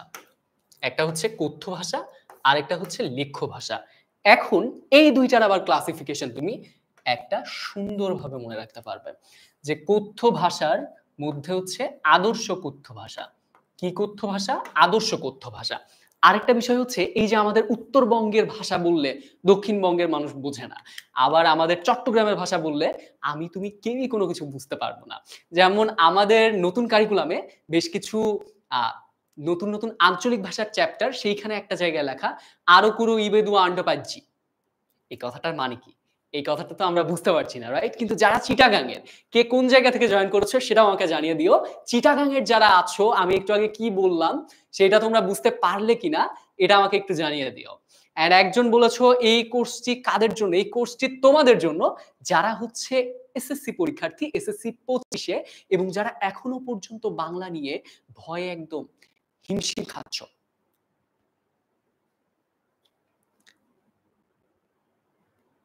ওকে। সো এরপরে দেখি আদর্শের পরে হচ্ছে আঞ্চলিক। সো আঞ্চলিক ভাষার আরেকটা নাম আছে, সেইটা হচ্ছে উপভাষা। আঞ্চলিক ভাষার আরেক নাম হচ্ছে উপভাষা। লেখ্যরীতির ৩ টা রূপ রয়েছে। একটা হচ্ছে সাধু, একটা হচ্ছে চলিত, একটা হচ্ছে প্রমিত, সাধু, প্রমিত, আরেকটা হচ্ছে কাব্যরীতি। আমরা বুঝতে পেরেছি প্রমিত যেটা সেটা হচ্ছে আদর্শ চলিত ভাষা। আমরা বুঝতে পেরেছি তুমি যদি এই ট্রিটা মনে রাখো সুন্দর মতো তাহলে তোমার আর কোনো ডাউট থাকবে না, বিষয়টা এত কঠিন মনে হবে না। গোটা প্যাসেজ জুড়ে তোমাদেরকে যেটা বলা হয়েছে সেটা হচ্ছে সুন্দরভাবে একটা ভিজুয়ালের মাধ্যমে আনার চেষ্টা করতে হবে এবং নিজের নোট খাতা সবসময় এরকমই হওয়া দরকার। দেখো বাংলা ভাষা কথ্য এবং লেখ্য। কথ্য রূপের ২ টা রূপ আদর্শ, আঞ্চলিক। আঞ্চলিক ভাষার অপর নাম উপভাষা। লেখ্য রীতির ৩ টা রূপ সাধু, প্রমিত এবং কাব্যরীতি। অলরাইট? আচ্ছা, নিচের কোনটি লেখ্য ভাষা রীতি? আমরা একটু খেয়াল করি। প্রমিত রীতি, কাব্য রীতি, সাধু রীতি নাকি সবগুলোই সঠিক? লেখ্যর মধ্যে আমরা ৩ টাই পড়েছি, তাহলে ৩ টাই সঠিক। আমরা সবাই একটু কুইকলি অ্যান্সার দেই। খুব দ্রুত অ্যান্সার করব আমরা। ওকে, অলরাইট। নিচের কোনটি লেখ্য রীতির অন্তর্ভুক্ত নয়? লেখ্য রীতির মধ্যে আমরা ৩ টা জিনিস পড়েছিলাম। সো এর মধ্যে আদর্শ কথ্য রীতি, এর মধ্যে কথ্য রয়েছে। তার মানে অ্যান্সারটা কি? অ্যান্সারটা এ। এরপরে দেখো কোনটি ভাষার মূল রূপ? ভাষার মূল রূপ কোনটি? দেখো ভাষাটা কিন্তু বলার বিষয় আগে। তারপরে আমরা দেখো মানুষ যদি তুমি যদি ইতিহাসের দিকে তাকাও বা একদম মানুষের হিউম্যান নেচার এর দিকে তাকাও, মানুষ আগে বলতে শেখে। রাইট? মানুষ আগে কথা বলতে শেখে এবং প্রাচীনকালে কথা বলতে যখন লিখে রাখার প্রয়োজনীয়তা দেখা দেয়, তখন কিন্তু লিখিত ভাষার আবির্ভাব ঘটেছে। তার মানে হচ্ছে ভাষা আগে বলার বিষয়, তারপরে লেখার বিষয়। তাহলে ভাষার মূল রূপ কোনটা হবে? লেখ্য হবে, সাধু হবে, কথ্য হবে নাকি আঞ্চলিক হবে? কোনটা হবে? কথ্য ভাষা রীতি। কারণ আগে বলার বিষয়। আমরা বুঝতে পেরেছি? আচ্ছা। স্থান এবং কালভেদে ভাষার যে পরিবর্তন হয় তা মূলত লেখ্য ভাষা রীতির, সাধু ভাষা রীতির, কথ্য ভাষা রীতির থেকে আঞ্চলিক ভাষা রীতির। স্থানভেদে উত্তরবঙ্গ, দক্ষিণবঙ্গ এই যে চিটাগাংয়ের ভাষা একটু আগে কেউই বুঝতে পারলো না। তারপর হচ্ছে কাল ভেদে, যখন আমরা পড়ি, যখন ওই যে রাজা রামমোহন রায়ের যেই লেখাগুলো রয়েছে, তারপরে চর্যাপদের লেখা রয়েছে, আমরা এই যে কাল, কাল মানে কি? সময়। কাল মানে কি? সময়। তার মানে সময় এবং জায়গা ভেদে ভাষার যে পরিবর্তন হয় সেটা মূলত আমাদের কিসের ভিত্তিতে? আচ্ছা, স্থান, কাল এবং পরিবেশ ভেদে ভাষার পার্থক্য এবং পরিবর্তন ঘটে। এই জিনিসটা আমাদেরকে মনে রাখতে হবে। ভাষা একটা পরিবর্তনীয় বিষয়। রাইট? এরপরে হচ্ছে দেখো, যে পরিবর্তন হয় তা মূলত আগে কথ্য ভাষার পরিবর্তন হয়। রাইট? তারপরে হচ্ছে সেটা লেখ্য ভাষার কিন্তু ওইভাবে রূপটা অ্যাডাপ্ট করে। আচ্ছা, কারো কোনো প্রশ্ন থাকলে, যে টপিকটা আমি পড়াচ্ছি সেই টপিকের কোনো কোয়েশ্চেন থাকলে সে কিন্তু অবশ্যই কমেন্ট সেকশনে লিখে দিতে পারো, যাতে তোমার কোয়েশ্চেনটা একদম তাড়াতাড়ি দ্রুত সলভ হয়ে যায়, ইনস্ট্যান্টলি। আচ্ছা, যে ভাষার পরিবর্তনের ফলে নতুন, নতুন ভাষা এবং উপভাষার জন্ম। কোন ভাষা? এটা কি লেখ্য, সাধু, কথ্য নাকি আঞ্চলিক? কোন ভাষা? আবারও কথ্য ভাষা রীতির। বাংলাদেশের উত্তর-পশ্চিম অঞ্চলের উপভাষার নাম কি? বাংলাদেশের উত্তর-পশ্চিম অঞ্চলের। আমি যদি একটু চোখটা বন্ধ করি, ম্যাপটার দিকে তাকাই, ম্যাপ, বাংলাদেশের ম্যাপ। বাংলাদেশের ম্যাপটা যদি একটু নিজের মতো করে কল্পনা করার চেষ্টা করি জাস্ট, এটা মোটামুটি আমাদের বাংলাদেশের একটা মানচিত্র। খুব দ্রুত সময়ে এঁকেছি। বাংলাদেশের মানচিত্রের উত্তর কোনটা? এটা তো উত্তর। উত্তর পশ্চিম, এটা তো পশ্চিম, তাই না? তার মানে এই যে অঞ্চলটা রয়েছে, এই অঞ্চলের উপভাষার নাম কি? রাজশাহীর আগের নাম কি ছিল? বরেন্দ্র ছিল। তার মানে এই জায়গাটায় আগে কি ছিল? বরেন্দ্র নামে যে জনগোষ্ঠী বা বরেন্দ্র নামে যেই হচ্ছে আমাদের প্রাচীন যে জনপদ ছিল, সেই জনপদের অবস্থান। তার মানে ভাষার এই অঞ্চলের উপভাষার নাম কি হবে? বরেন্দ্রী হবে। আমরা বুঝতে পারছি? আচ্ছা। এরপর দেখেন বিহারের পূর্ব অঞ্চলের উপভাষার নাম কি? বিহার। একটা জিনিস খেয়াল রাখো, বাংলাদেশের সীমানা, তারপরে পশ্চিমবঙ্গ, তারপরে হচ্ছে এই সাইডে বিহার। সো বিহারের পূর্ব অঞ্চল, এই যে এই সাইডে, এই অঞ্চলের উপভাষার নাম কি? আমি যখন ম্যাপটা মাথার মধ্যে রাখছি, ভিজুয়ালাইজ করতে পারছি বিষয়টাকে, তখন কিন্তু আমার এত কঠিন মনে হচ্ছে না। আমি সুন্দর মতো বিহার কোন জায়গায়, আচ্ছা তার সাথে আমি জিনিসটাকে রিলেট করে মনে রাখতে পারছি। তার মানে এখানে হচ্ছে কামরূপ। সো আমাদের নিজের নোট খাতাটা এমনই হওয়া উচিত। আমি সবসময় মনে রাখি সেটা। ওকে, সো কামরূপী, সেটা হচ্ছে কামরূপী। পশ্চিমবঙ্গের উত্তর অঞ্চলের উপভাষার নাম কি? এইটা যদি আমি তোমাদেরকে প্রশ্ন করি, তাহলে হচ্ছে কামরূপী। বক্তার কি ভেদে আদর্শ কথ্য রীতিতে কম বেশি পার্থক্য দেখা যায়? বক্তার কি ভেদে? বক্তার সামাজিক অবস্থান, শিক্ষা নাকি সংস্কৃতি? আমরা যদি দেখে থাকি, বিভিন্ন শ্রেণীর মানুষ বিভিন্নভাবে কথা বলে। তাদের কথা বলার মধ্যে একটা পার্থক্য আমরা লক্ষ্য করি। সো এই পার্থক্যটা হয় তার সামাজিক অবস্থানের উপর ভিত্তি করে, তার শিক্ষার উপর ভিত্তি করে। একটা মানুষ যত শিক্ষিত হয়, তত সে সেই প্রমিত ভাষার সঙ্গে বা সেই উচ্চতর যেই ভাষার বৈশিষ্ট্যগুলো রয়েছে, সেইগুলোর সাথে সে কি করতে শুরু করে? অ্যাডাপ্ট করতে শুরু করে। এবং সংস্কৃতি ভেদেও কিন্তু ভাষার পার্থক্য হয়ে থাকে। অর্থাৎ আমাদের দেশে আমরা যেটা পড়েছি, আমাদের আদিবাসীদের ভাষা পড়েছি, তাদের কালচার অন্যরকম। সো তাদের কালচারটা অন্যরকম হতে তাদের ভাষার এই যে আদর্শ কথ্য রীতিতে তারা যখন বাংলা বলে, তখন সেটার মধ্যে কিন্তু একটা পার্থক্য লক্ষ্য করা যায়। সুতরাং সবগুলোই সঠিক। চর্যাপদ লেখ্য ভাষা রীতির কোন রীতিতে রচিত? চর্যাপদ কোন ভাষায় রচিত? কাব্য রীতিতে রচিত। একটা জিনিস মনে রাখবা, প্রাচীনকালে যত কিছু লেখা রয়েছে সবগুলোই কিন্তু কাব্য বা কবিতায় লেখা রয়েছে। কাব্য মানে কি? কাব্য মানে হচ্ছে কবিতা, রাইট? কাব্য মানে হচ্ছে কবিতা। সো কবিতায় লেখা রয়েছে হচ্ছে চর্যাপদ। কিন্তু পরবর্তীতে আস্তে, আস্তে কবিতা থেকে জিনিসটা গদ্যে কনভার্ট হয়ে যায়। আমরা পরের প্রশ্নগুলোতে সেই বিষয়টা পাবো এবং তোমাদের বইতেও কিন্তু এই টপিক গুলো রয়েছে। কিভাবে গদ্য ভাষার জন্ম কখন, ১৯ শতকে কিভাবে ভাষার পরিবর্তনটা হয়েছিল। বাংলা সাধুরীতির বিকাশ ঘটে কখন? এই যে পরের প্রশ্নতেই চলে এসেছে। বাংলা সাধুরীতির বিকাশ ঘটে কখন? কাব্যরীতি, তার আগে সবকিছু কবিতায় লেখা হতো। যখনই সেটা গদ্যে লেখা শুরু হলো, তখন কি হলো? সাধুরীতির জন্ম হলো এবং সাধুরীতিতেই ১৯ শতকের শুরুতে আমরা যদি একটু দেখার চেষ্টা করি, রাজা রামমোহন রায় তিনি যে ব্যাকরণটা রচনা করেছিলেন ১৮৩৩, তার মানে কি? আচ্ছা, ১৯ শতক মানে তো আমরা জানি। 19 শতক মানে হচ্ছে 1801 থেকে 1900 পর্যন্ত। সো 19 শতকের শুরুর দিকটায় কি হয়, বাংলা সাধুরীতির বিকাশ ঘটে এবং পরবর্তীতে আমাদের বাংলা লেখ্য ভাষায় চালু রয়েছে সাধুরীতি কত শতাব্দী ধরে? প্রায় 3 শতাব্দী, 1 শতাব্দী, অর্ধ শতাব্দী নাকি প্রায় 2 শতাব্দী? উত্তরটা হচ্ছে 2 শতাব্দী। 2 শতাব্দী পরে 20 শতকের মাঝামাঝি পর্যায়ে চলিত রীতি। আমরা একটু খেয়াল করি 1801 থেকে 1900, 1900 থেকে আমাদের পরবর্তীতে 2000 বা যেটাকে 20 শতক বলা হয়। সো 20 শতকের মাঝামাঝি পর্যায়ে চলিত রীতি কোন রীতির জায়গা দখল করে? চলিত রীতি সাধুরীতির জায়গা দখল করে। রাইট? লেখ্য বাংলা ভাষার সর্বজন গ্রাহ্য লিখিত রূপ কোনটি? লেখ্য বাংলা ভাষার, আমরা কিন্তু খেয়াল করছি লেখ্য ভাষা, বিষয়টা একটু খেয়াল করার চেষ্টা করি। ওকে, আনসারটা খুব দ্রুত আমাকে দিয়ে দাও কমেন্ট সেকশনে। এই প্রশ্নের অ্যান্সারটা কি হবে? ওকে, অলরেডি আনসার দিয়ে দিয়েছো। এটা হচ্ছে 89 নাম্বার কোয়েশ্চেন। 89 ঐশী অ্যান্সার করেছে সি। আশরাফ বর্ণ অ্যান্সার করেছে 89 সি। ঐশী দুইবার অ্যান্সার করেছে সি। বাকিরা ডি অ্যান্সার করছে কেউ। সাবিহা সি উত্তর করেছে। এদিকে আমি দেখতে পাচ্ছি আবির সি উত্তর করেছে। ওকে, আচ্ছা, দেখা যাক আসলে উত্তরটা কি। লেখ্য বাংলা ভাষার সর্বজন গ্রাহ্য লিখিত রূপ, তাই না? সেটা হচ্ছে প্রমিত রীতি। সর্বজন গ্রাহ্য লিখিত রূপ হচ্ছে প্রমিত রূপ বা যেটাকে আদর্শ বলে ধরা হয়। লিখিত বাংলা ভাষার আদি নিদর্শনের নাম কি? আদি নিদর্শন কোনটা? চর্যাপদ।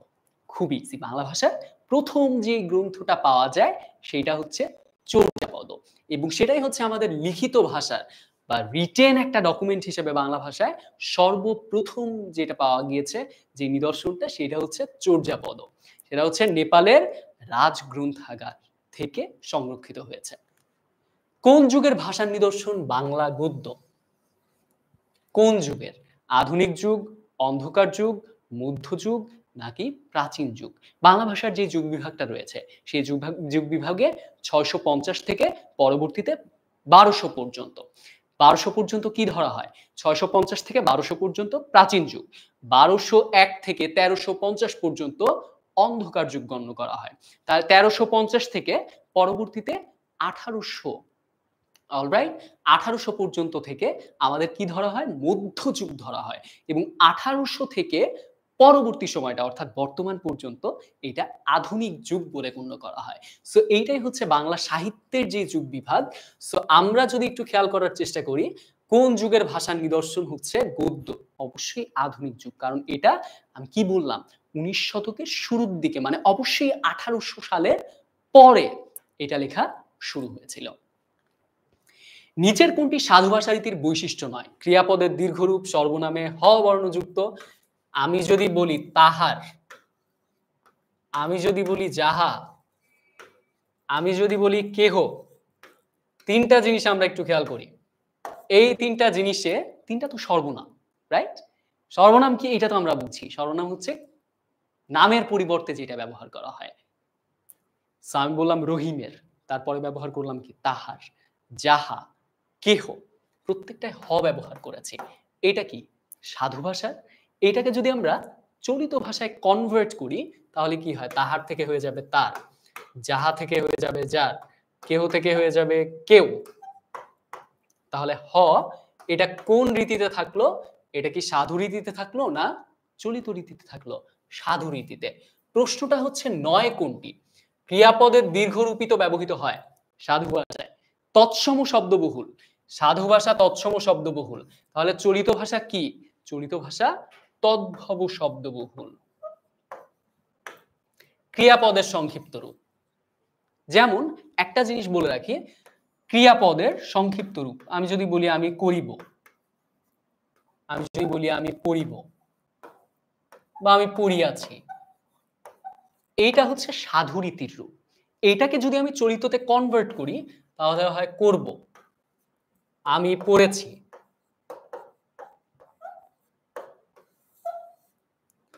সো এই যে দীর্ঘতম রূপ কোনটা? দীর্ঘ রূপ হচ্ছে সাধু রীতির বৈশিষ্ট্য। সংক্ষিপ্ত রূপ, সংক্ষিপ্ত রূপ হচ্ছে চলিত রীতির বৈশিষ্ট্য। সো এই দুইটা জিনিস যদি তোমাদের মাথায় থাকে তাহলে কিন্তু কি হবে না, সাধুরীতি, চলিত রীতি এদের পার্থক্যটা বুঝতে অসুবিধা হওয়ার কথা না। ক্রিয়া, সর্বনাম এবং অনুষঙ্গের সংক্ষিপ্ত রূপ ব্যবহৃত হয় কোন রীতিতে? সংক্ষিপ্ত রূপ ব্যবহৃত হয় কোনটিতে? আমরা পড়লাম চলিত রীতি। শিশুর প্রমিত রীতি শেখার প্রধান মাধ্যম। শিশুর প্রমিত রীতি শেখার প্রধান মাধ্যম। আমরা একটা বিষয় খেয়াল রাখি, একটা বাচ্চা যখন তার মায়ের কাছ থেকে প্রথম মাতৃভাষাটা শেখে, মা তো সবসময় প্রমিত ভাষায় কথা বলে না, রাইট? মা কি সবসময় প্রমিত ভাষায় কথা বলে? না, মা তো আঞ্চলিক ভাষায় কথা বলে। তাহলে সে কোথা থেকে শেখে? পাঠ্যপুস্তক থেকে শেখে। মা, যে চাকমা মা রয়েছে, চাকমা মা তো তার সন্তানের সঙ্গে চাকমা ভাষাতেই কথা বলবে। তার নিজস্ব আঞ্চলিক ভাষা বা উপভাষা যেটা রয়েছে সেই ভাষায় কথা বলবে। তাহলে মায়ের মুখের ভাষা থেকে আমরা অবশ্যই শিখি না, বিভিন্ন ভাষার বই থেকে আমরা শিখি না, বিভিন্ন উপভাষা মানে তো আঞ্চলিক ভাষা। তাহলে প্রমিত রীতি শেখার প্রধান মাধ্যম যেটা, সেটা হচ্ছে পাঠ্যপুস্তক থেকেই আমাদের লিখতে হয়। এবং পাঠ্যপুস্তকটাই কিন্তু আমাদের হচ্ছে কি, এই যে প্রমিত ভাষা শেখার একমাত্র এবং সবথেকে আদর্শ মাধ্যম। অলরাইট, আমরা পরের প্রশ্নে চলে যাব। কিসের ভেদে ভাষার পার্থক্য এবং পরিবর্তন ঘটে? একটু আগে একটা লাইন বলেছিলাম যে এই লাইনটা অবশ্যই আমাদের কি করতে হবে? মনে রাখতে হবে। দেশ, কাল এবং পরিবেশ ভেদে দেশ হিসেবে পরিবর্তন ঘটে। কাল, আপনি যদি অনেক যুগ আগে বা এই যে আমাদের গদ্য রীতি ছিল, তার আগে কি ছিল? কাব্য রীতি ছিল। এই রীতিগুলো সময়ের সাথে সাথে পরিবর্তিত হয়েছে। কাল মানে কি? সময়। আর পরিবেশ ভেদে এক এক অঞ্চল ভেদেও এটার কি হয়ে থাকে? পার্থক্য হয়ে থাকে। অলরাইট, সো দেশ, কাল এবং পরিবেশ ভেদে, কাল ও দেশ ভেদে, পরিবেশ ও অঞ্চল ভেদে, কাল ও স্থান ভেদে, সবগুলো ইনক্লুডেড, বাট ডি হচ্ছে অল ইন ওয়ান। এরপরে দেখি, ভাষার কোন রূপ ব্যাকরণ অনুসরণ করে চলে? ব্যাকরণ অনুসরণ করে চলে কি চলিত, আঞ্চলিক, সাধু নাকি প্রাকৃত? প্রাকৃত মানে, প্রাকৃত ভাষা আমরা কোথায় জানি পড়লাম? ওই যে যখন ভাষার বিবর্তনের রূপটা দেখেছিলাম। সো প্রাকৃত ভাষা অপশন থেকে একদম নাই করে দিচ্ছি, একদম ১ নাম্বারে। আচ্ছা, চলিত না, চলিত ভাষা তো মানুষের মুখের সাথে সাথে পরিবর্তিত হয়। চলিত ভাষা হচ্ছে মানুষের মুখের ভাষা। আঞ্চলিক ভাষা, এটা তো আসলেই আঞ্চলিকতা যুক্ত। তাহলে সাধু ভাষা, সাধু ভাষা কি? ব্যাকরণের কঠোর নিয়ম মেনে চলে। সাধু ভাষা ব্যাকরণের কঠোর নিয়ম মেনে চলে। উত্তরটা হচ্ছে সাধু ভাষা। বিভিন্ন অঞ্চলের উপভাষার কথ্যরীতি সমন্বয়ে শিষ্টজনের ব্যবহৃত ভাষাকে কি বলে? সাধু ভাষা, মিশ্র ভাষা, আদর্শ চলিত ভাষা, আঞ্চলিক ভাষা। এটা হচ্ছে আদর্শ চলিত ভাষার একদম ডিরেক্ট সংজ্ঞা। আমরা সেটা বলে রাখি, দেখি বিভিন্ন অঞ্চলে উপভাষার কথ্যরীতির সমন্বয়ে, অর্থাৎ ভাগীরথী নদীর তীরবর্তী অঞ্চলে যে শিক্ষিত জনগোষ্ঠী ছিল তারা হচ্ছে যে আদর্শ স্ট্যান্ডার্ড একটা ফরম্যাট সেট করে দিয়েছে, সেটাই হচ্ছে আমরা এখনো পর্যন্ত পাঠ্যপুস্তকে ব্যবহার করি। আমাদের সংবাদপত্র যখন দেখি, সংবাদপত্রে লেখা থাকে, কেউ যখন একটা সংবাদ মাধ্যমে সংবাদ পাঠ করছে তখন আমরা সেটা পড়তে দেখি। শিক্ষক যখন কোনো একটা জিনিস ডেলিভার করছেন তখন যেই ভাষায় কথা বলছেন, এই যে তোমরা যেমন বিভিন্ন জায়গার মানুষ রয়েছে, এটা হচ্ছে একটা কি? আদর্শ চলিত ভাষা। বাংলা ভাষার রীতি কয়টি? শুরুতে, একদম শুরুতে পড়েছিলাম, বাংলা ভাষার রীতি ২টি, সব ভাষার মতোই। বাংলা লেখ্য ভাষার রীতি কয়টি? ২টি না ৩টি? কনফিউশনের জায়গা থাকলে অবশ্যই প্রশ্ন করবে, আমি কমেন্ট সেকশনে কিন্তু সবসময় দেখছি। অ্যান্ড একটা বিষয় তোমাদেরকে বারবার বলে রাখছি, সেটা হচ্ছে আজকের যে গোটা পিডিএফটা আমি তোমাদের জন্য অ্যাড করেছি, সবগুলো প্রশ্ন অবশ্যই তোমাদের একবার করে প্র্যাকটিস করা দরকার। আর পিডিএফটা পাওয়ার জন্য অবশ্যই যে ফর্মটা দেওয়া হয়েছে, সেই ফর্মে দেওয়া মানে ফর্মের লিঙ্কটা দেওয়া হয়েছে, সেই লিঙ্কে ক্লিক করে তোমরা এনরোল করে ফেলো এখনই এই এইচএসসি ২৫ বাংলা দ্বিতীয় পত্র ক্র্যাশ কোর্সে। অলরাইট, আচ্ছা, লেখ্য ভাষার রীতি কয়টি? লেখ্য ভাষার রীতি ৩টি। প্রথমটা মনে আছে তো? প্রমিত রীতি। দ্বিতীয়টা হচ্ছে কি রীতি? সাধু রীতি। ৩ নাম্বারটা হচ্ছে কাব্য রীতি। সাধু ভাষার বৈশিষ্ট্য কোনটি? গুরুগম্ভীর, অবদ্ধ, গুরুচণ্ডালী নাকি দুর্বোধ্য? গুরুচণ্ডালী, এই টার্মটা নিয়ে আমি একটু ক্লিয়ার করি আপনাদের জন্য। গুরুচণ্ডালী হচ্ছে যেখানে সাধু এবং চলিত এই দুইটা জিনিসের মিশ্রণ ঘটে, সেইটা হচ্ছে গুরুচণ্ডালী দোষ বলা হয়। যেমন আমি যদি বলি, শব পোড়া, শব পোড়া। শব মানে কি? শব মানে হচ্ছে মৃতদেহ। শব মানে হচ্ছে মৃতদেহ বা এটাকে মরা বলা হয় চলিত ভাষায়। আমি যদি বলি মরা পোড়া তাহলে কিন্তু এটা ঠিক আছে। কারণ এটাই কিন্তু চলিত এবং সাধুর মধ্যে কোনো মিশ্রণ ঘটে নাই। কিন্তু আমি যখন বলছি শবপোড়া, পোড়ার চলিত রূপ হচ্ছে দাহ। আমি যখন শবদাহ বলছি সাধুর পাশে সাধু। মরা পোড়া বলছি চলিতর পাশে চলিত। এই ২ টা কোনো দোষে দুষ্ট না। কিন্তু আমি যখন বলছি শবপোড়া, এটা সাধু, একটা নিলাম সাধুর থেকে, আরেকটা নিলাম চলিতর থেকে।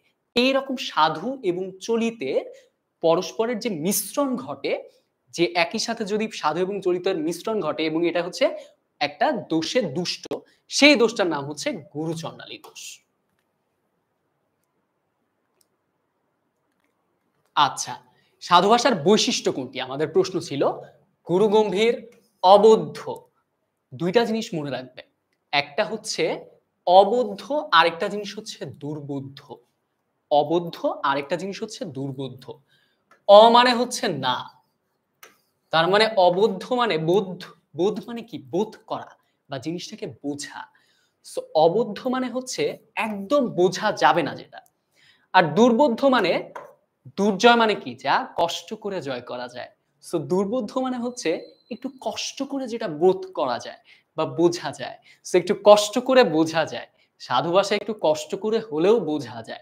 এটা কিন্তু একেবারে বোঝা যায় না, এরকম না। তাহলে সাধু ভাষার বৈশিষ্ট্য কোনটি? গুরুগম্ভীর এবং দুর্বোধ্য। ভাষার কোন রূপ ব্যাকরণ অনুসরণ করে চলে? চলতি, আঞ্চলিক, সাধু নাকি প্রাকৃত? কোনটি আমাদের উত্তর হবে? ভাষার কোন রূপ ব্যাকরণ অনুসরণ করে চলে? আমরা অলরেডি কিন্তু কয়েকবার দেখেছি। এটি হচ্ছে সাধু রূপ। সো আমরা যেহেতু আমাদের সময় কম, আমরা এই পর্যন্ত এমসিকিউটা কিভাবে পড়তে হবে সেটা তোমাদেরকে দেখিয়ে দিয়েছি। সো এখন তোমাদের কাজ হচ্ছে আমাদের এই পিডিএফটা নেওয়া এবং পিডিএফ নিয়ে সবগুলা এমসিকিউ নিজের মতো করে প্র্যাকটিস করা, নিজের মতো করে জিনিসটার দিকে আরেকবার চোখ বুলিয়ে নেওয়া এবং ঝালিয়ে নেওয়া। টেক্সট বুকটা একবার পড়া, টেক্সট বুকের পাশাপাশি এই প্রশ্নগুলো বারবার প্র্যাকটিস করা, যাতে করে আমরা একটা কাজ করতে পারি, সেটা হচ্ছে একদম রিয়েল ফিল্ডে আমাকে যেভাবে যুদ্ধ করতে হবে, ওই পরিবেশটার মতো নিজেকে কি করতে পারি? অ্যাডাপ্ট করতে পারি ঠিক মতো। ওকে। সো আমরা এখন চলে যাব আমাদের চতুর্থ পরিচ্ছেদ। চতুর্থ পরিচ্ছেদের নাম হচ্ছে আমাদের বাকযন্ত্র। বাকযন্ত্র। সো বাকযন্ত্রের বিষয়টা কিন্তু একটু কঠিন। তোমাদেরকে একটা বিষয় বলে রাখি, সেইটা হচ্ছে আমাদের এই যে নাক থেকে আমাদের ফুসফুস পর্যন্ত গোটাটাই বাকযন্ত্র। আমরা যখন কথা বলছি, এই গোটা অংশটা দিয়েই কথা বলছি। এর মধ্যে কোন, কোন বিষয় রয়েছে? নাক রয়েছে, দাঁত রয়েছে, জিহ্বা রয়েছে, রাইট? আমরা কি কান দিয়ে কোনো শব্দ উচ্চারণ করি? কান দিয়ে কোনো শব্দ উচ্চারণ করি? শব্দ উচ্চারণ করি না। তার মানে কান কি আমাদের বাকযন্ত্রের অংশ? অংশ না। সো একটা বিষয় মনে রাখো, যেই অর্গানগুলো বা যেই অঙ্গ-প্রত্যঙ্গগুলোর মাধ্যমে আমরা ধ্বনি উৎপন্ন করে থাকি, সেগুলো হচ্ছে আমাদের বাকযন্ত্র। আমরা বুঝতে পেরেছি বিষয়টা? ওকে, সবাই বুঝতে পেরেছে। সামিয়া আমাকে একটা প্রশ্ন করেছে, "ভাইয়া পিডিএফ কিভাবে নিবো?" তোমাদের প্রত্যেকের জন্য, আচ্ছা সামিয়ার মতো যাদের এই প্রশ্নটা রয়েছে তাদের জন্য বলে রাখি, আমাদের এই যে এসএসসি ক্র্যাশ কোর্স রয়েছে, এই কোর্সে আ এনরোল করলেই তুমি কিন্তু তোমার পিডিএফটা পেয়ে যাবে। এখন কথা হচ্ছে এনরোল করব কিভাবে? তার জন্য তোমাদেরকে আমাদের এই যে 10 এমএস এর যেই লিংকটা তোমাদেরকে দেওয়া হয়েছে কমেন্ট সেকশনে, এই কোর্সে এনরোল করার জন্য সেই লিংকে ক্লিক করে তুমি এনরোল করার পরে পিডিএফটি পেয়ে যাবে। রাইট? পিডিএফ করার জন্য সবার আগে যে কাজটা করতে হবে, ফর্মটি ফিল আপ করে আমাদের এই কোর্সে এনরোল করতে হবে। ওকে। কোনটি বাকযন্ত্র? পাকস্থলী, ফুসফুস, পিত্তকোষ নাকি যকৃত? পিত্তকোষ না, যকৃত না, পাকস্থলী না। ফুসফুসের সাহায্যেই আমরা কি করে থাকি? আমি বললাম ফুসফুস থেকেই বাতাসটা আসে, যেই বাতাসটা পরবর্তীতে ধ্বনির সৃষ্টি করে। ধ্বনি কিসের দ্বারা সৃষ্টি হয়? ধ্বনি বাকযন্ত্রের দ্বারা সৃষ্টি হয়। মূলত কিসের মাধ্যমে ধ্বনি উৎপন্ন হয়? শ্বাসত্যাগের মাধ্যমে, শ্বাস গ্রহণের মাধ্যমে, ফুসফুসের মাধ্যমে, আলজিভের মাধ্যমে। শ্বাস ত্যাগের মাধ্যমে। আশরাফ উদ্দিন লিখেছে ভাইয়া পিডিএফ পেয়ে গিয়েছি। অনেক শুভেচ্ছা তোমার জন্য। পিডিএফ যখন পেয়ে গিয়েছো, আশরাফের মতো যারা, যারা পিডিএফ পেতে চাও, তারা সবাই সেইম ভাবে যে কাজের কথা বললাম এখনই করে ফেলো, যাতে আর দেরি না হয়। ওকে। সো কিসের মাধ্যমে? শ্বাস ত্যাগের মাধ্যমে। ফুসফুসের থেকে তৈরি বাতাস কিসের মাধ্যমে বের হয়? নাসারন্ধ্র, মুখবিবর, তালু, ক ও খ উভয়। ১১৭ অ্যান্সার দিয়েছে। আমরা ১১৮ নম্বর প্রশ্নে রয়েছি। এখনো পর্যন্ত কেউ অ্যান্সারটা করতে পারেনি। সো দেখি কে সবার আগে উত্তরটা করে।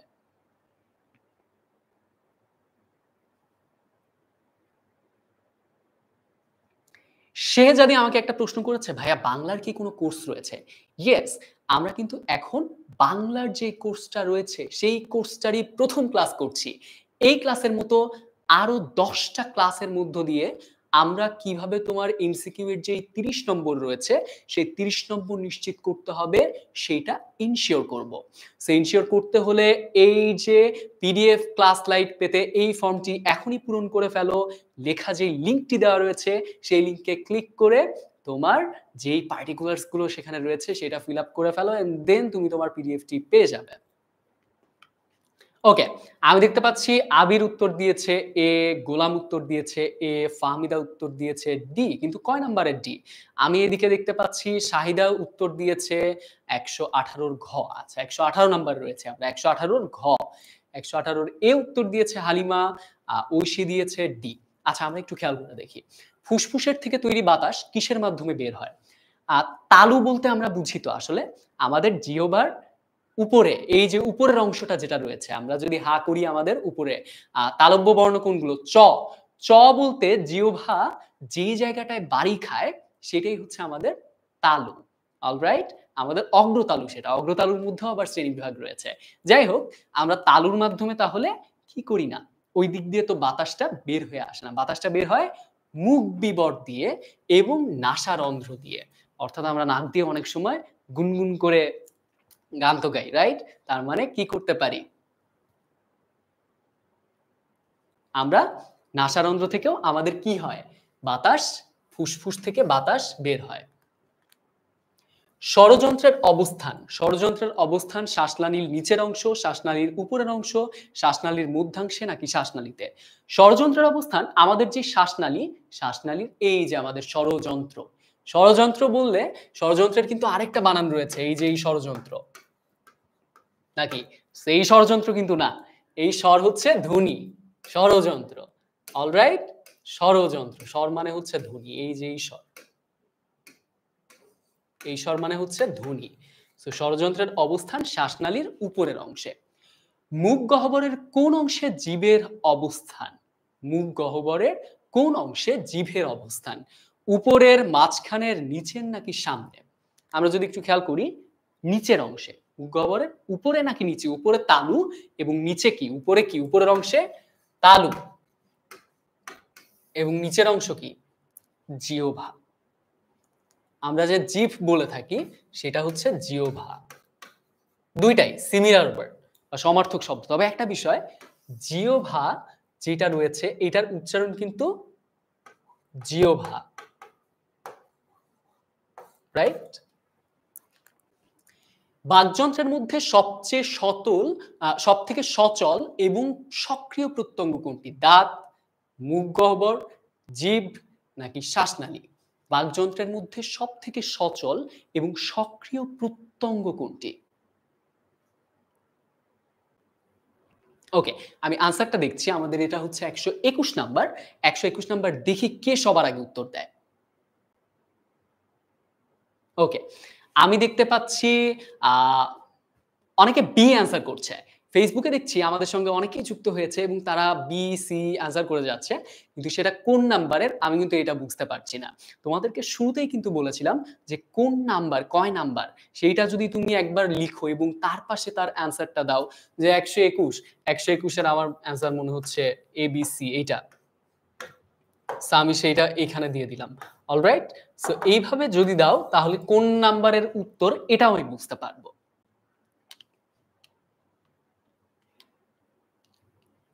ওকে, কারো যে কোনো কোয়েরি থাকলে তুমি কিন্তু আমাকে এখনই কমেন্ট সেকশনে জিজ্ঞেস করতে পারো। ১২১ এর সি অ্যান্সার করছে অনেকে। যে বাকযন্ত্রের মধ্যে সবচেয়ে সচল এবং সক্রিয় প্রত্যঙ্গ হচ্ছে সি, জিভ। আমরা দেখি অনেকে অ্যান্সার করছে এ, আবার অনেকে অ্যান্সার করছে সি। আমাদের সঠিক উত্তরটা কি? আচ্ছা, বাকযন্ত্রের মধ্যে যেই সকল অঙ্গাণুগুলো পড়ে, আমি সবগুলো একবার করে রিভিউ করি আপনাদের জন্য। সেটা হচ্ছে আমাদের নাক, তারপরে হচ্ছে দাঁত, তারপরে হচ্ছে জিহ্বা, তারপরে হচ্ছে স্বরযন্ত্র, শ্বাসনালী এবং কি আমাদের ফুসফুস। তার মধ্যে রয়েছে তালু রয়েছে আমাদের, তারপরে আবার মূর্ধন্যও রয়েছে। আমরা যখন ব্যঞ্জন বর্ণ পড়ব, ব্যঞ্জন বর্ণ পড়ার সময় আমাদের এইগুলোর সাথে আরেকটু পরিচিত হবে। যেমন ক বর্গ, বাকযন্ত্রের মধ্যে সবথেকে সচল এবং সক্রিয় প্রত্যঙ্গ হচ্ছে জিভ। যেমন ক বর্গ হচ্ছে কি? কণ্ঠ থেকে উৎপন্ন হয়। কণ্ঠ মানে বেসিক্যালি এই যে স্বরযন্ত্র, এইটাকে বোঝানো হচ্ছে।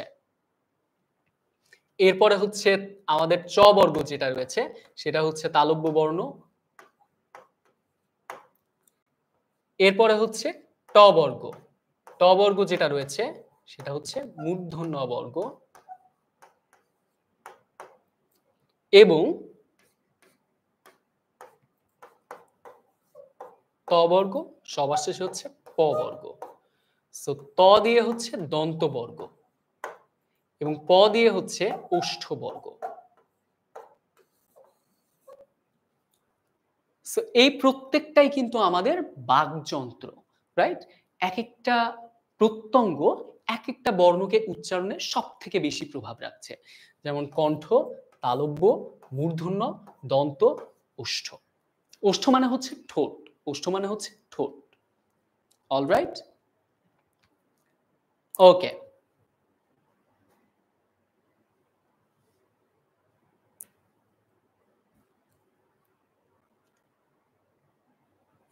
অলরাইট।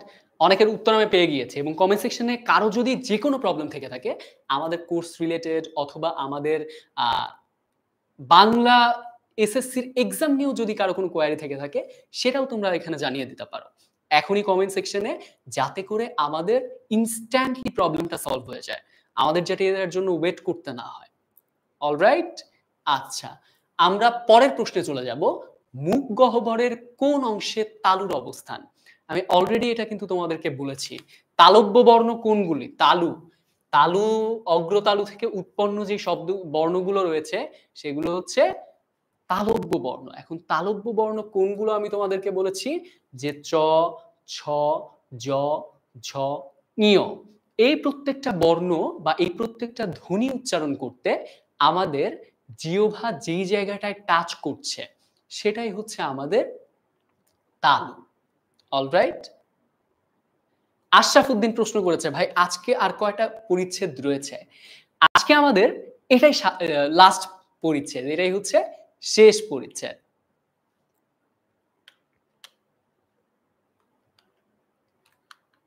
অলরাইট। তোমাদের জন্য আমার কমেন্ট সেকশনে আরেকবার রয়েছে যেই লিংকটা তোমাদেরকে দেওয়ার কথা ছিল সেই লিংকটা। অলরাইট?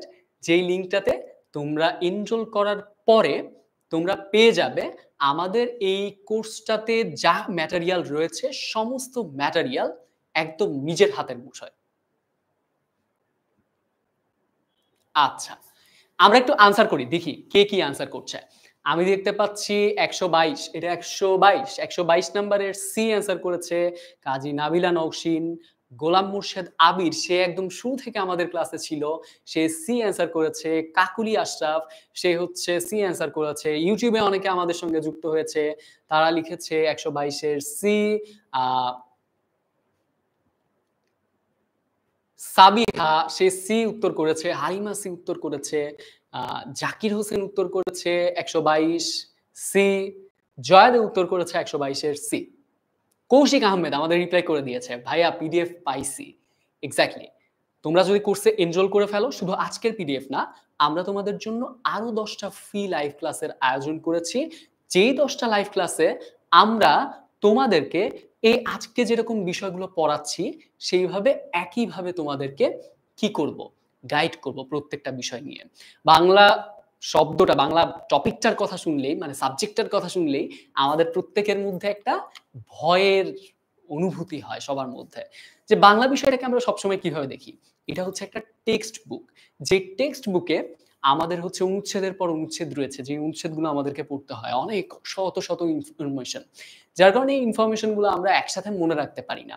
কিন্তু আমরা যখনই এই ইনফরমেশন গুলাকে নিজের মতো করে নোট করতে পারি এবং কিভাবে আমাদের পরীক্ষায় বসতে হবে, সেই পরীক্ষায় বসার জন্য প্রিপারেশন নেই, সেইটা করলে কিন্তু আমাদের কি হয়? আমাদের প্রত্যেকেরই জিনিসটা অনেক ইজি হয়ে যায়।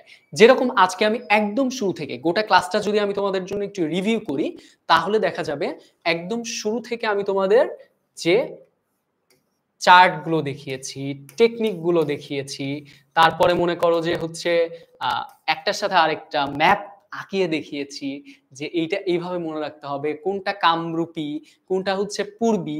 আমি যদি এখন তোমাকে জিজ্ঞেস করি বাংলাদেশের এর আগে যেই প্রশ্নটা করেছিলাম, বাংলাদেশের উত্তর পশ্চিমাংশ, তাহলে বাংলাদেশের মানচিত্রটা তোমার মাথায় রয়েছে। উত্তর পশ্চিম ওইখানে ওই যে রাজশাহীর মতো জায়গা মনে হয়, ওইটার আগে নাম ছিল হচ্ছে বরেন্দ্র। তাহলে উত্তর পশ্চিম অঞ্চলের উপভাষার নাম কি হবে? বরেন্দ্রী ভাষা।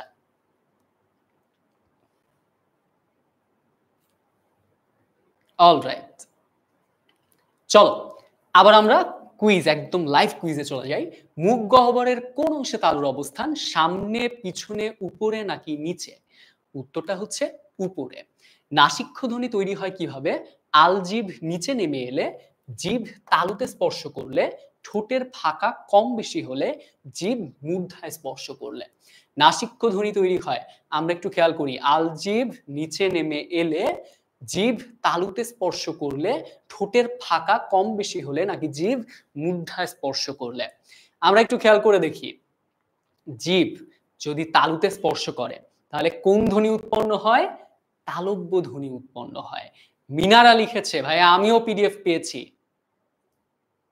তাহলে পড়ালেখা শুরু করে দাও এখন। খালেদ এসএইচ সে উত্তর করেছে, একই প্রশ্ন সে বারবার করেছে, ভাইয়া এই কোর্স কি ফ্রি? ইয়েস, এই কোর্সটা তোমাদের জন্য একদম কমপ্লিটলি ফ্রি। তোমরা যাতে এই 10টা ক্লাসের মধ্য দিয়েই আমাদের যে এসএসসির প্রিপারেশন রয়েছে বাংলা দ্বিতীয় পত্রের 30টা মার্ক, সেই 30 মার্কের জন্য কমপ্লিটলি প্রিপেয়ার্ড হতে পারো। এখানে আমাদের 10টা ক্লাস রয়েছে এবং এই 10টা ফ্রি ক্লাসের মধ্য দিয়ে তুমি জানতে পারবে কিভাবে তোমার এমসিকিউ গুলো আসবে, যেমনটা তোমরা আজকে জানতে পেরেছো, এবং একই সাথে তুমি জানতে পারবে যে আজকের এই যে এমসিকিউ গুলা কোন প্যাটার্নে তৈরি হয়, কিভাবে একটা এমসিকিউ পড়লেই বাদবাকি 10টা এমসিকিউ এর জন্য প্রিপারেশন নেওয়া যায়, এই সব কিছু। ওকে, এরপরে দেখো জীব যদি তালুতে স্পর্শ করে তাহলে তালব্য, ঠোঁটের ফাঁকা কম বেশি হলে সেটা হচ্ছে কি? ঠোঁট ওষ্ঠধ্বনি তৈরি করে। জিভ মূর্ধায় স্পর্শ করলে উত্তরটা আমরা দেখে নেই, আলজিভ নিচে নেমে এলে। আলজিভ যদি নিচে নেমে আসে তাহলে আমাদের এয়ার ফ্লো সেটা কোন দিক দিয়ে হয়? নাসিকারন্ধ্র, রাইট? নাক দিয়ে তখন বের হয়। আমি যখন ন বলছি, আমি যখন কি বলছি, ঞ বলছি, উঙ বলছি, অলরাইট, আমি যখন ম বলছি, আমি যদি নাক বন্ধ করে আমরা কিন্তু কখনো ম বলতে পারবো না, অর্থাৎ এয়ার প্যাসেজটা আমাদের নাসা রন্ধ্র দিয়ে হবে। অলরাইট, আচ্ছা, বুঝতে পেরেছি। শিমুল লিখেছে ভাইয়া আমিও পিডিএফ পেয়েছি। জাকির হোসেন লিখেছে 10 MS is best. Exactly, we are always there for you. আচ্ছা, আমরা পরের প্রশ্নটাতে চলে যাব। ওষ্ঠের মধ্যকার ফাঁকের কম বেশির ভিত্তিতে স্বরধ্বনিকে কয়টি ভাগে ভাগ করা হয়?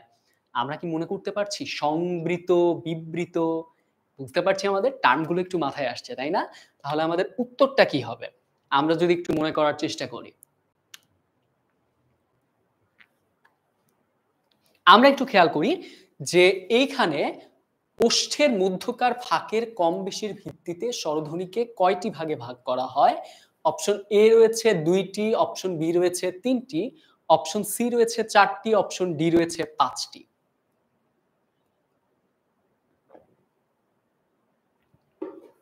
আমি দেখতে পাচ্ছি ১২৪ এর ২ অ্যান্সার করেছে হালিমা খাতুন, আদ্রিতা কামরুন সে উত্তর করেছে বি, অনেকে সি উত্তর করেছে। অর্থাৎ এই প্রশ্নটা নিয়ে অনেকেই কম বেশি কনফিউজড রয়েছে। সো এখন দেখে নেওয়া যাক আমাদের এই প্রশ্নটা আসলে কি হবে। ওষ্ঠের মধ্যকার ফাঁকের কম বেশির ভিত্তিতে স্বরধ্বনিকে কয়টি ভাগে ভাগ করা হয়? স্বরধ্বনিকে ২ টি ভাগে ভাগ করা হয়। আমি যখন ও বলছি, রাইট? আমি যখন ও বলছি একটা বিষয় খেয়াল রাখি, সেটা হচ্ছে আমি যখন ও, আরেকটা হচ্ছে অ। এই অ এর উচ্চারণ কিন্তু ২ রকমের হয়। একটা সংবৃত হতে পারে, আরেকটা হচ্ছে ও এর মতো হতে পারে বা বিবৃত হতে পারে। অলরাইট? ওকে। সো এর পরে চলে যাই আমরা। এরপরে হচ্ছে আমাদের ব্যঞ্জনধ্বনি উচ্চারণ করতে বাকযন্ত্রের কোন অংশ গুরুত্বপূর্ণ ভূমিকা পালন করে? শুরুতে বলে রাখি, স্বরধ্বনি এবং ব্যঞ্জনধ্বনি এই ২ টা জিনিসের মধ্যে একটা পার্থক্য হচ্ছে আমাদের স্বরধ্বনি কিন্তু কি অন্য কোনো ধ্বনির সাহায্য ছাড়াই উচ্চারিত হতে পারে। কিন্তু ব্যঞ্জনধ্বনি কিন্তু অন্য কোনো ধ্বনির সাহায্য ছাড়া উচ্চারিত হতে পারে না। এইটাই হচ্ছে এই ২ টা জিনিসের মূল পার্থক্য। যেমন তুমি যখন ক বলছো, ক এর সঙ্গে একটা অ উচ্চারণ করতে হচ্ছে। তুমি যখন খ বলছো, খ, খ তো উচ্চারণ করছো কণ্ঠ থেকে, কিন্তু তার সঙ্গে, সঙ্গে একটা অ এর উচ্চারণ করতে হচ্ছে। অর্থাৎ কি স্বরধ্বনির সাহায্য নিতে হচ্ছে। সেই কারণে ব্যঞ্জনধ্বনি উচ্চারণ করতে বাকযন্ত্রের কোন অংশ গুরুত্বপূর্ণ ভূমিকা পালন করে? আমাদের ওষ্ঠ। আমরা সবসময় দেখি যেটা এই যে সংবৃত, বিবৃত এই ২ টা বিষয়ের মধ্যে একটা কি সাযুজ্য রয়েছে। ১২৫ এর আমি দেখতে পাচ্ছি কাকলি আশরাফ ১২৫ এর সি, নাবিলা নওশীন ১২৫ এর ডি,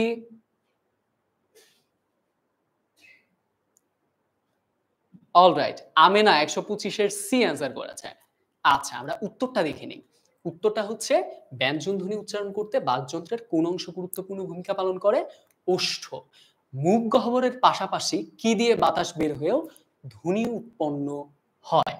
মুখ গহ্বরের পাশাপাশি কি দিয়ে বাতাস বের হয়েও ধ্বনি উৎপন্ন হয়? এইটা হচ্ছে আমাদের আজকের মতো শেষ কুইজ।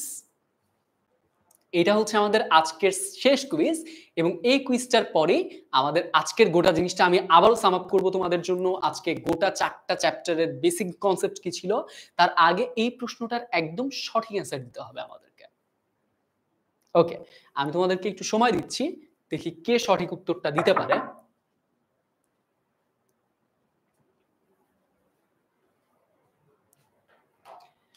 নাসিক্য বর্ণ। সো নাসিক্য বর্ণ বাতাস কি নাসারন্ধ্রের সাহায্যে, নাসারন্ধ্র দিয়ে তারপরে বাতাসটা প্রবাহিত হয়। তাহলে মুখ গহ্বরের পাশাপাশি নাসিকা বা নাক দিয়েও কিন্তু বাতাসটা কি হয় বের হয় এবং ধ্বনির উৎপন্ন হয়। ফাইনালি সবার জন্য তো অনেক অনেক ধন্যবাদ থাকবেই। তবে তার আগে বলে রাখি আজকের ক্লাসটি কেমন লাগলো সেটা তুমি নিজে আমাদেরকে কমেন্ট বক্সে জানিয়ে দাও এবং আমাদের সাথে সাথে তোমাদের বন্ধুদেরকেও জানিয়ে দাও এবং এই পোস্টটি শেয়ার করে দাও এবং একই সাথে আজকের কোর্সের যে লিংকটা তোমাদেরকে দেওয়া রয়েছে সেই লিংকে একটা ক্লিক করে এখনই ভর্তি হয়ে যাও আমাদের এই এসএসসি 25 বাংলা দ্বিতীয় পত্র ক্র্যাশ কোর্সে। এই ক্র্যাশ কোর্সের আজকে এটা ছিল প্রথম কোর্স এবং একই রকম তোমরা কিন্তু আরো ৯টা ক্লাস সামনে রয়েছে। সো তোমার যে বন্ধু আজকের ক্লাসটা মিস করেছে সে যাতে পরবর্তী ৯টা ক্লাস মিস না করে, ৯টা ক্লাস যাতে প্রপারলি টেক পার্ট করতে পারে এবং তোমাদের মতো একই সাথে আজকের এই ক্লাসটার মতো বাকি যে টপিকগুলো রয়েছে সেই টপিকগুলো একসাথে শেষ করে ফেলতে পারে। ফাইনালি আমি বলতে চাই যে ভাষা এবং বাংলা ভাষা, তারপরে পড়লাম কি আমরা বাংলা ব্যাকরণ, ধ্বনিতত্ত্ব, অর্থতত্ত্ব, বাক্যতত্ত্ব, রূপতত্ত্ব, পদক্রম সবকিছু মাথায় এখন গুলিয়ে যাবে না। সবকিছু কি হবে? মারিনা লিখেছে আমার ফ্রেন্ড রিকমেন্ড করেছে এই ক্লাসটা। এক্সাক্টলি তোমার ফ্রেন্ড যেরকম রিকমেন্ড করেছে ঠিক একইভাবে তুমি তোমার আরেকজন ফ্রেন্ডকে রিকমেন্ড করে দাও এবং ফ্রেন্ড সার্কেলের সবাইকে নিয়ে একসাথে জয়েন করো আমাদের এই ক্লাসটাতে। পরবর্তী ক্লাসে আবারও দেখা হবে তোমাদের সঙ্গে। Till then stay well, stay happy. সবার জন্য শুভকামনা। এসএসসির বাংলা ভয় আমরা করব জয়। Thank you.